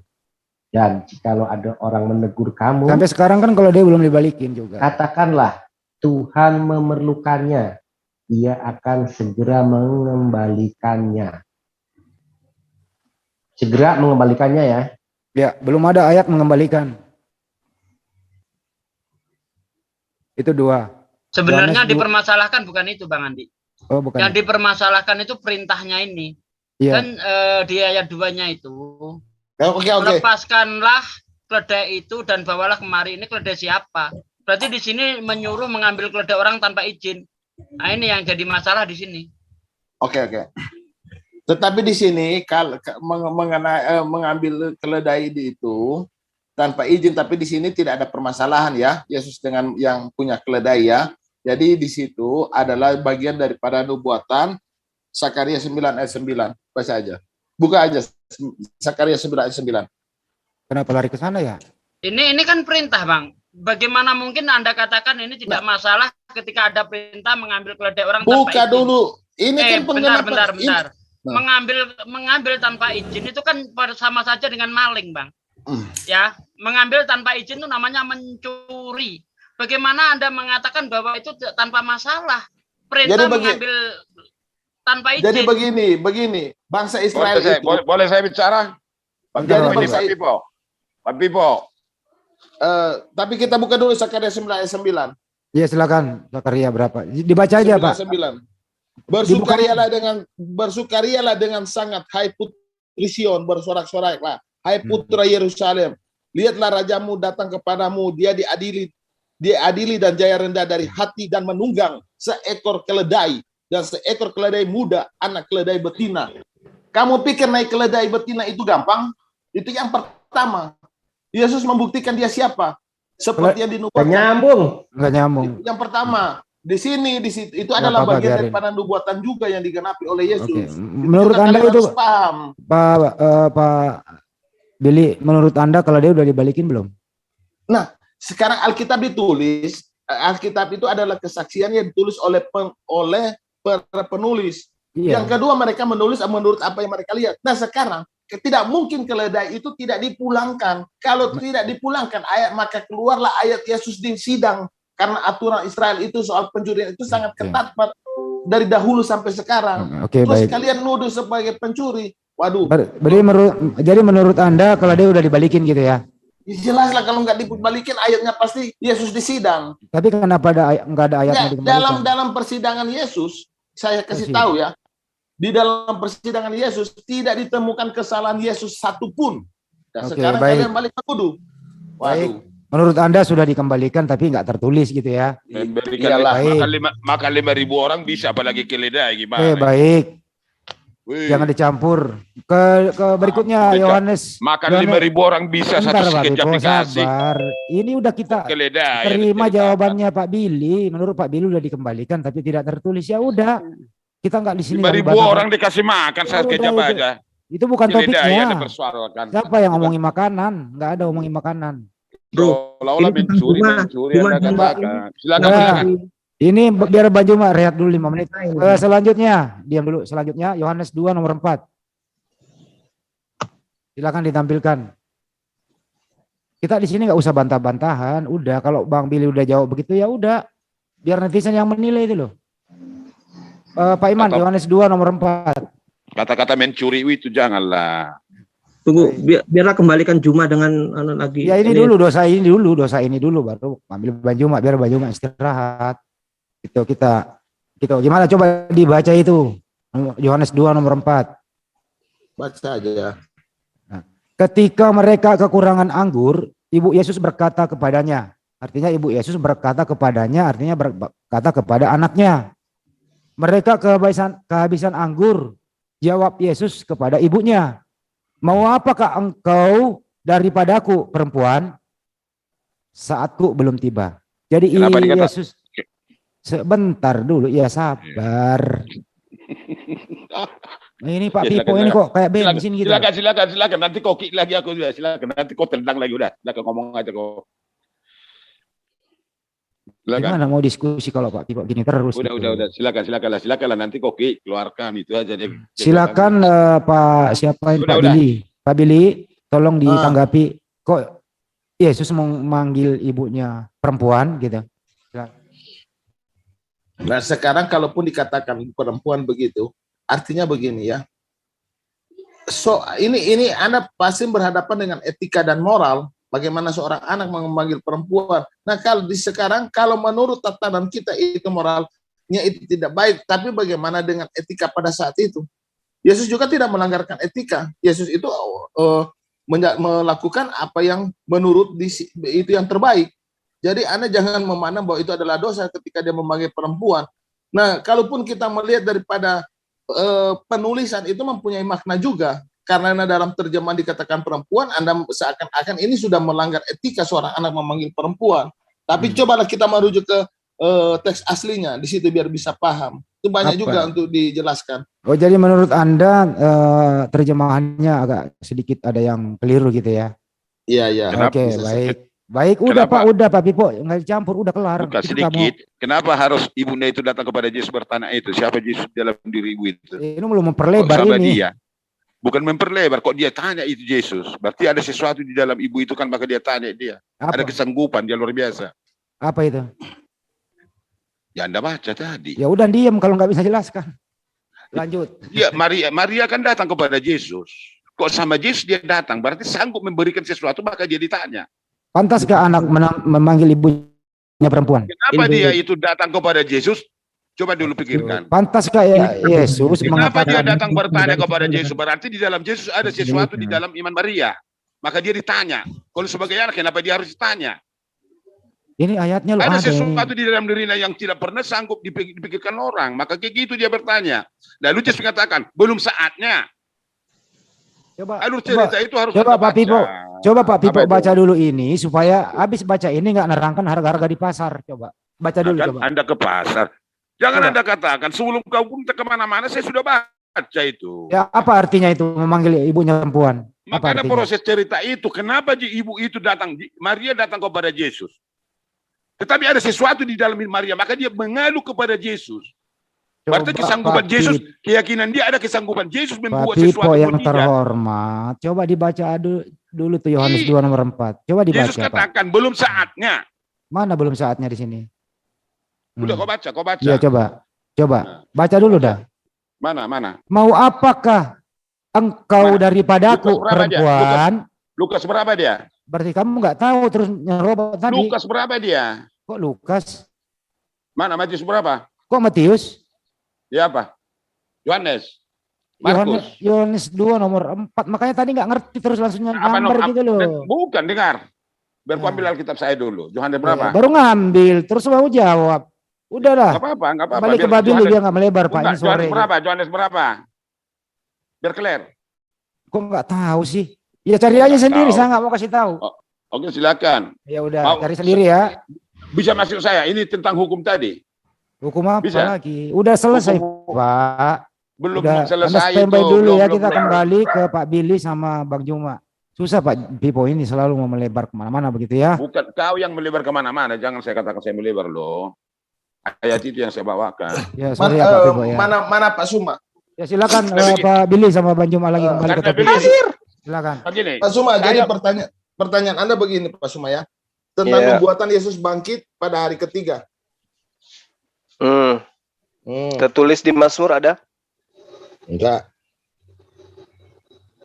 Itu tertulis juga di mana anak manusia akan tinggal di dalam rahim bumi 3 hari 3 malam. Itu sih nubuatannya itu. Dalam Yunus. Udah kan? Udah clear kan? Gimana? Apa datanya di situ? Sudah, kan kamu nanya di mana Yesus akan bangkit 3 hari 3 malam. Iya. Dan bangkit. Baca di sana Yunus 12 ayat 40. Di antara orang mati. Ajari mereka Bil. Baca Yunus 12 ayat 40. Ajari mereka Bil. Coba. Berapa Bang? Yunus 12 ayat 40. Baca aja. Jadi terjawab ya, sudah ya. Tanda yang saya bisa berikan kepada kamu kecuali tanda Nabi Yunus. Ya, coba tampilkan datanya. Coba tampilkan. Nyambung. Manusia berada di dalam perut bumi 3 hari 3 malam. Pertanyaannya, Yunus berada 3 hari 3 malam di perut ikan, mati atau hidup? Hidup, Bang. Nah, Yesus berada di dalam perut bumi 3 hari 3 malam. Menurut mereka mati, Bang. Pertanyaan Jakir, Siap, pertanyaan Jakir naik itu, pertanyaan Jakir naik itu. Nah, ini, Yang Pak. saya tanya, Kembali ke topik. ini kitab Pertanyaan Yunus Jakir ini naik, kok masuk di dalam kitab Taurat atau tidak ini? Itu kan nubuatan, artinya nubuatan para nabi-nabi dahulu. Yunus ini kan dalam perjanjian lama. Jadi nubuatan itu dikata arti nubuatan apa sih? Hari ini diceritakan nanti terjadi 10 tahun, 5 tahun kemudian. Ya kan? Coba Saudara, ini tampilkan gimana ayatnya. sih? Tampilkan ayatnya lah yang tadi itu loh. Berapa Bang? Diceritakan tentang Taurat. Yunus Kenapa berapa? larinya ke Matius? Bukan itu, bukan. Tadi ayat berapa? Kamu Banyuma? kan nanya tadi Lukas 24. di mana Lukas 24. nubuatan Nomor kata Yesus 44. akan bangkit 3 hari 3 malam. Ya sudah aku kasih, mau apa lagi kamu? Yang kau kasih saya ini tulisan Matius. Yang saya minta isi Taurat sesuai yang tertulis di dalam hukum Taurat, kata Yesus. Mana si abang ini Coba tampilkan ayatnya lagi biar dibaca dulu supaya nanti Jangan gitu abang. ada landasannya mencari gitu loh. Jangan salah mencari. Ayat nggak memerintahkan mencari di sana gitu loh. Coba tampilkan ayatnya. Lukas 24 nomor berapa tadi? 44 ya? 4 sampai 46. Padahal tulisannya 4 itu kan sampai 46. begini. Mesias harus menderita, mati dan bangkit dari antara orang mati pada hari yang ketiga. Itu tulisannya seperti itu. Gitu loh. Kok Coba larinya dibaca. ke masalah Yunus? Coba dibaca. Coba dibaca tuntas dulu. Dibaca tuntas biar Mas Billy paham. Nomor 44 ya. Ya, dibaca tuntas dulu. Ia berkata kepada mereka, inilah perkataanku yang telah kukatakan kepadamu ketika aku masih bersama-sama dengan kamu, yakni bahwa harus digenapi semua yang ada tertulis tentang aku dalam kitab Taurat Musa, dalam kitab-kitab Nabi, dan kitab Mazmur. Lalu ia membuka pikiran mereka sehingga mereka mengerti kitab suci. Yang 46, katanya kepada mereka, ada tertulis demikian, Mesias harus menderita dan bangkit dari antara orang mati yang pada hari yang ketiga. Cukup? Gitu. Jadi di situ dikatakan apa? Kitab-kitab Nabi. Yunus itu Nabi, ya sudah. Coba Ada dikasih perbandingan Bang Andi. Matius 4 ayat 6. Itu pernyataan iblis kok lebih tepat daripada apa yang dikatakan Yesus. Iblis berkata di dalam Matius 4 ayat 6 itu. Nanti kita buktikan di dalam Mazmur 91 ayat 11-12. Iya. Nah ini, kata iblis di sini. Bentar. Lalu berkata kepadanya, jika engkau anak Allah, jatuhkanlah dirimu ke bawah. Sebab ada tertulis mengenai engkau. Ia akan memerintahkan malaikat-malaikatnya dan mereka akan menatang engkau di atas tangannya supaya kakimu jangan terantuk kepada batu. Ini ada tertulis semacam ini enggak? Kalau enggak ada, iblis bohong. Ada. Tapi kalau ada, berarti iblis betul. Ada. Mazmur 91. Persis tulisannya. Jadi, kenapa ketika Yesus mengutip tulisan enggak persis? Kok iblis lebih ngerti terjemah perjanjian lama daripada Yesus? Oke. Di situ Yesus mengatakan tertulis dalam kitab Nabi dan kitab Musa. Kita sabar. Kalian baca konteksnya gimana sih? Di situ disebutkan kitab-kitab Nabi dan kitab Musa. Iya, mana itu? Iya. Dalam perjanjian bisa disimpulkan kitab-kitab perjanjian lama di situ. Yesus harus mati. Nah, saya tahu. Emang Sekarang ada di mana tulisan semacam itu. Mesias harus menderita, mati dan bangkit dari antara orang mati. Coba sekarang Mesias menderita ada nubuatannya juga. Tulisan bangkit Bang, pada hari ketiga juga itu adalah yang ditanya tulisan Bang, yang ditanya tulisan bukan tulisan nubuatan. Bang. Jadi harus pipas. Nih, kita bandingkan dengan pernyataan iblis di dalam Mazmur 91 ayat 11-12. Iya, memang Tulisan apa yang Anda tanya? Tulisan apa? Tapi coba ayat 11-12. Bukan ini Sebentar Pak. Ini memang iblis itu sering mengutip ayat Alkitab untuk menentang umat-umat Tuhan. Itu Bukan iblis masalah. pekerjaannya. Iya. Jadi wajar Sebentar, iblis Jadi- sebentar. mengutip. Sebentar, jadi ini saya ambil masalah- alih dulu. Yang jadi Ini- masalah iblis kok lebih pintar daripada Yesus ini coba. Ini Sebab malaikat-malaikatnya akan diperintahkannya kepadamu untuk menjaga engkau di segala jalanmu. Mereka akan menatang engkau di atas tangannya supaya kakimu jangan terantuk pada batu. Sama enggak dengan yang tertulis di dalam Matius 4 ayat 6? sama, persis sama. Udah. Kopas ini, Kopas. Sama. Berarti Nah, lebih mestinya- pintar, lebih dapat dipercaya iblis maksudnya. Iblis lebih akurat pernyataannya. Lebih dapat dipercaya. Bukan, iblis lebih akurat pernyataannya. Ada tertulis. Setelah kita cek benar Iya. ada di sana. Lebih dapat Nah. dipercaya artinya kan Bang Nah, ya. sedangkan pernyataan Yesus ada tertulis Mesias harus bangkit di hari ketiga Harus menderita, Bang. Harus Mesias harus menderita. menderita. dan bangkit di antara orang Mati mati. dan bangkit dari antara orang mati Orang pada hari yang mati. ketiga. Di Ketiga. mana ada tulisan semacam itu? Ini bukan bicara nubuatan, bicara Jadi, tentang iya tulisan. betul Pak Jadi. Jadi Yesus merujuk bahwa pernyataan saya ini, sebentar bang, sebentar bang. Yesus berkata, pernyataan saya ini di ayat ini ada juga tertulis di kitab para nabi, Taurat dan Mazmur. Setelah kita mencari sudah 16.000 tahun, nggak ketemu. Nah loh. Paham Mbak Billy? Nah, pernyataan iblis ada tertulis setelah dicek ditemukanlah oleh umat muslim bahwa benar iblis nggak bohong, ada benar sama copy paste. Oh loh, itu di situ perbandingannya. Bukan pengertiannya kita cari. Yang tertulis ini loh, kata Yesus, yang tertulis kata iblis. Setelah dicek yang kena urusan ini, yang benar pernyataannya adalah iblis. Di situ Pak bahasa Indonesianya Pak. Loh. Selamat bergetar. Enggak, di situ Yesus menjelaskan dalam kitab Nabi, kitab Musa, kitab apa semua. Jadi dia di situ menyimpulkan, menjabarkan. Bisa saya baca dulu ayat yang Anda baca tadi yang di dalam Matius 4 ini. Bentar Bang Billy. Anda tahu enggak maksud tertulis itu apa? Ya, saya baca dulu ayatnya di dalam Matius 4. Saya tanya sama Pak Billy. Sebentar Pak Bipo. Kenapa kalau sama Pak Vivo nggak bisa rupanya yang jawab? Ya gampang Pak Vivo. Saya ingin tanya Sabar Pak aja Billy atau Pak Vivo, bolehlah dua-duanya saya tanya apa arti tertulis. Baik, saya baca dulu kan. Pencobaan di padang gurun. Kan itu judulnya, perikopnya. Maka Yesus dibawa oleh Roh ke padang gurun untuk dicoba iblis. Ayat 2. Dan setelah berpuasa 40 hari dan 40 malam, akhirnya laparlah Yesus. Ayat 3. Lalu datanglah si pencobai itu dan berkata kepadanya, jika engkau anak Allah. Iblis mengatakan, jika engkau anak Allah, berarti tahu dia anak Allah secara pertanyaan ini kan. Perintahkanlah supaya batu ini menjadi roti. Jawabannya, bisakah Yesus membuat batu itu roti? Saya pastikan bisa. Tapi tidak dilakukan. Ini yang ngomong roti siapa sih? Ayat ini biar alurnya dapat. Baru saya teruskan ayatnya. Kepanjangan Iblis kalau nggak mengatakan, nyambung gitu loh. dia sudah lapar, Yesus lapar, buatlah batu itu menjadi roti. Yang ngomongin roti, yang ngomong batu siapa? Iya, seandainya Yesus membuat roti pasti bisa. Kenapa saya katakan bisa? Udah bisa ya, udah ini yang dibahas apa? Ini iblis ini supaya tahu bagaimana iblis Yesus berkata, lalu ada tertulis.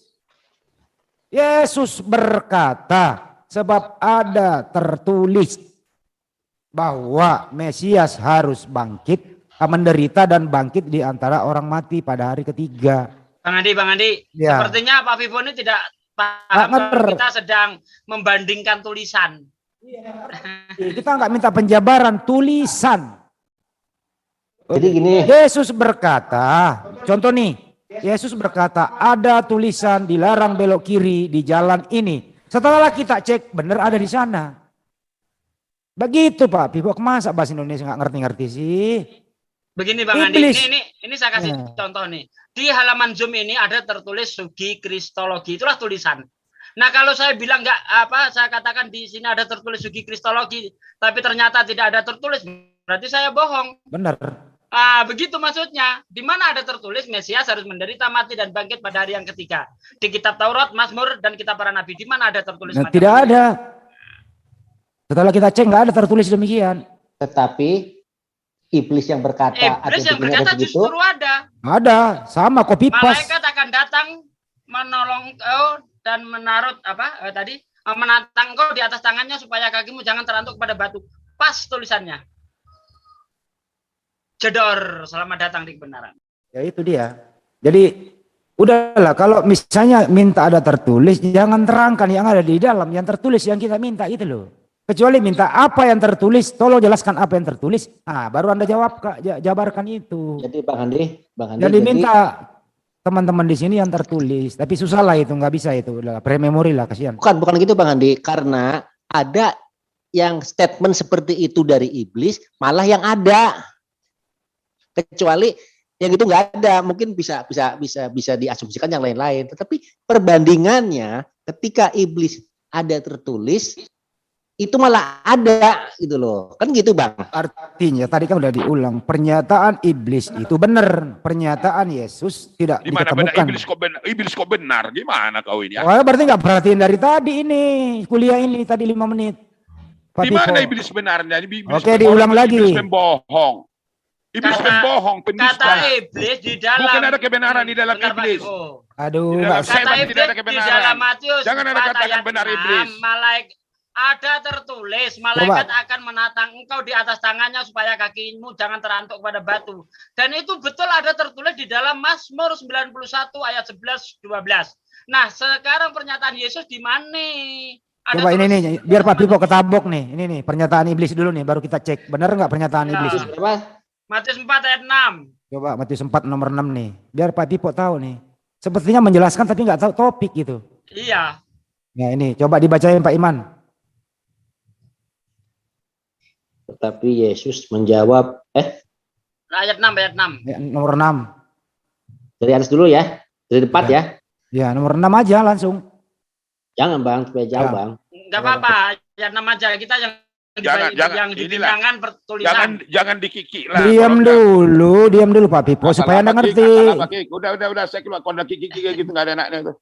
Jangan meserodok dulu. Kalau terguncang bukan asal apa Anda kick. Siapa yang nge-kick? Orang mau dengerin dulu, nggak di-kick. Supaya Anda bisa bicara kan gitu kalau Anda kick. Iya, diam dulu. Bukan begitu caranya. Kalau kita apapun alasannya di dalam masing-masing biar kita argumen. Sabar, ini kebenaran yang mau ditunjukkan di sini, kebenaran Pak. Ya, jangan ditahan. Dari Hong Kong, kebenaran dari mana? Anda katakan dalam kitab kayak ya, gitu. Dibacakan Pak Iman supaya kebenaran bisa dimengerti, silakan. Tapi nggak mengerti, bukan kami nggak mengerti. Sabar Pak Pipo, saling menghormati lah kita di sini Pak Pipo, saling menghormati. Betul, Anda hormati saya, kalau saya baca jangan Anda potong-potong. Jadi ini giliran saya, Anda diam dulu nanti habis ini. Kalau Anda kan Anda kick, semalam Anda tendang lagi. Nanti habis ini baru Pak Pipo tanggapi, supaya nggak salah tanggapi, oke? Nah, begini aja begini aja nih, saya akan keluar. Kapan kita diskusi antara 1v1? Terserah Pak, mau ketemu juga langsung boleh Pak. Sekarang juga langsung melalui Zoom Anda ini aja. Kalau kira mau ketemu Pak di Jakarta Pak. Kalau mau ketemu di Jakarta besok Pak, saya bentar pinjam. Kalau Pak kita diskusi melalui Zoom Anda ini, siapapun ini bisa. Mau si Juma mau siapapun saya ingin diskusi. Tapi dengan catatan harus ngerti bahasa Indonesia Pak. Makanya kau anak kecil kau ngomong, kau nggak enak ngomong nanti sama kau. Iya baik, kalau begitu Pak Pipo sebentar ya, kita bacain dulu Pak ya. Silakan Pak Iman. Tetapi Yesus menjawab, ada tertulis manusia hidup bukan dari roti saja, tetapi dari setiap firman yang keluar dari mulut Allah.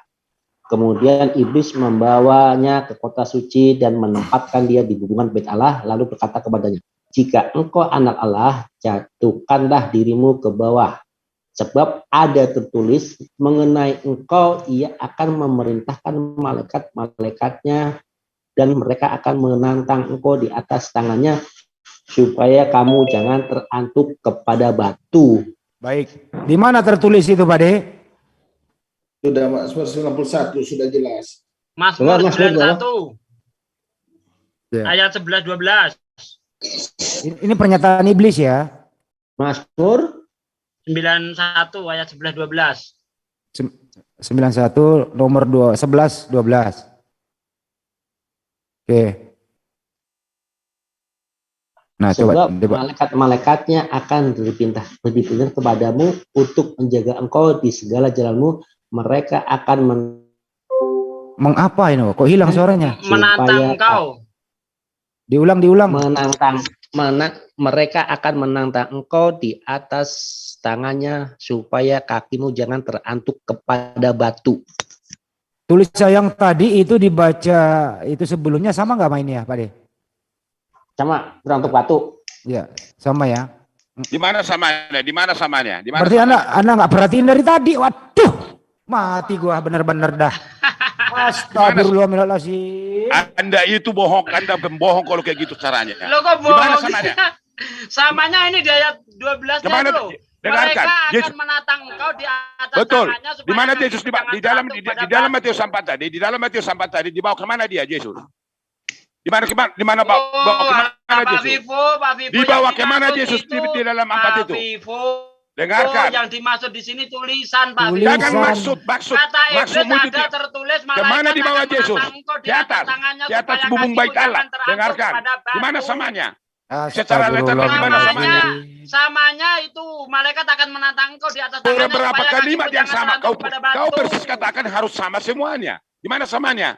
Loh, ini dia. Tar, Vivo, tar. Tadi dibawa ke atas ke bait Allah, ke atasnya. Ada di sini di atas di bawah. Oke, sabar jangan emosi Pak Vivo. Ada di atas di bawah di sini di Mazmur ini. Oke, kita sebentar Pak De, biarkan dulu. Nanti saya yang hadapi Pak De. Pak De, habisin waktu Pak De. Tadi Yesus dibawa ke bait Allah, ke puncak, ke suatu tempat yang tinggi. Adakah dibawa ke Yesus ke tempat tinggi di sini? Gimana? Kau kan menuntut tadi harus sama secara letterlet. Lo habis susah nih orang nih. Pak Billy aja udah tahu tadi, paham Pak Billy loh, Pak Billy paham. Bukan itu masalahnya. Anda yang mau, Anda katakan tadi tertulis itu secara letterlet harus sama. Bukan naik ke bumbun bait suci yang tertulis. Terima kasih Pak Vivo, kamu sudah menghibur saya. Kamu yang mengatakan harus sama kalimatnya. Bang Handi. Ya. Bang Handi mungkin baiknya ditutup aja dulu. Nanti kemudian Pak Vivo dibuatkan kelas khusus. Nanti ada anak saya kelas 3 SD, suruh dialog sama dia. Betul. Nanti saya. Kayak anak kecil kau ngomong gitu. Kayak anak kecil kau. Apa siapa nama Anda? Juma. Iya kan, bisa dilihat cara Anda berpikir. Yang ini Alkitab kami, Alkitab Kristen, tertulis dari mana? Dari Hong Kong yang habisin waktu banyak Pak, jangan dilawan dia. Biarkan saya. Dikatakan tadi. Ya. Di dalam Matius 4 dikatakan dia naik ke atas. Ada naik ke atas di Mazmur ini. Oke ya. Saya cuma ya untuk teman-teman semua yang berada di Menara Siar. Kiranya saya cukupkan ya untuk live antara Mas Zuma dengan Mas Bro Billy Joe. Nanti kita akan lanjutkan kalau situasi mendukung, kami akan lanjutkan dengan diskusi selanjutnya. Mungkin dengan Mas Vivo, mungkin dengan adik Vivo, mungkin dengan kakek Vivo. Dan selanjutnya saya ucapkan terima kasih untuk selalu stay di semua Menara Siar JCC. Akhir kata saya ucapkan wabillahi taufiq wal hidayah. Assalamualaikum warahmatullahi wabarakatuh. Waalaikumsalam warahmatullahi wabarakatuh.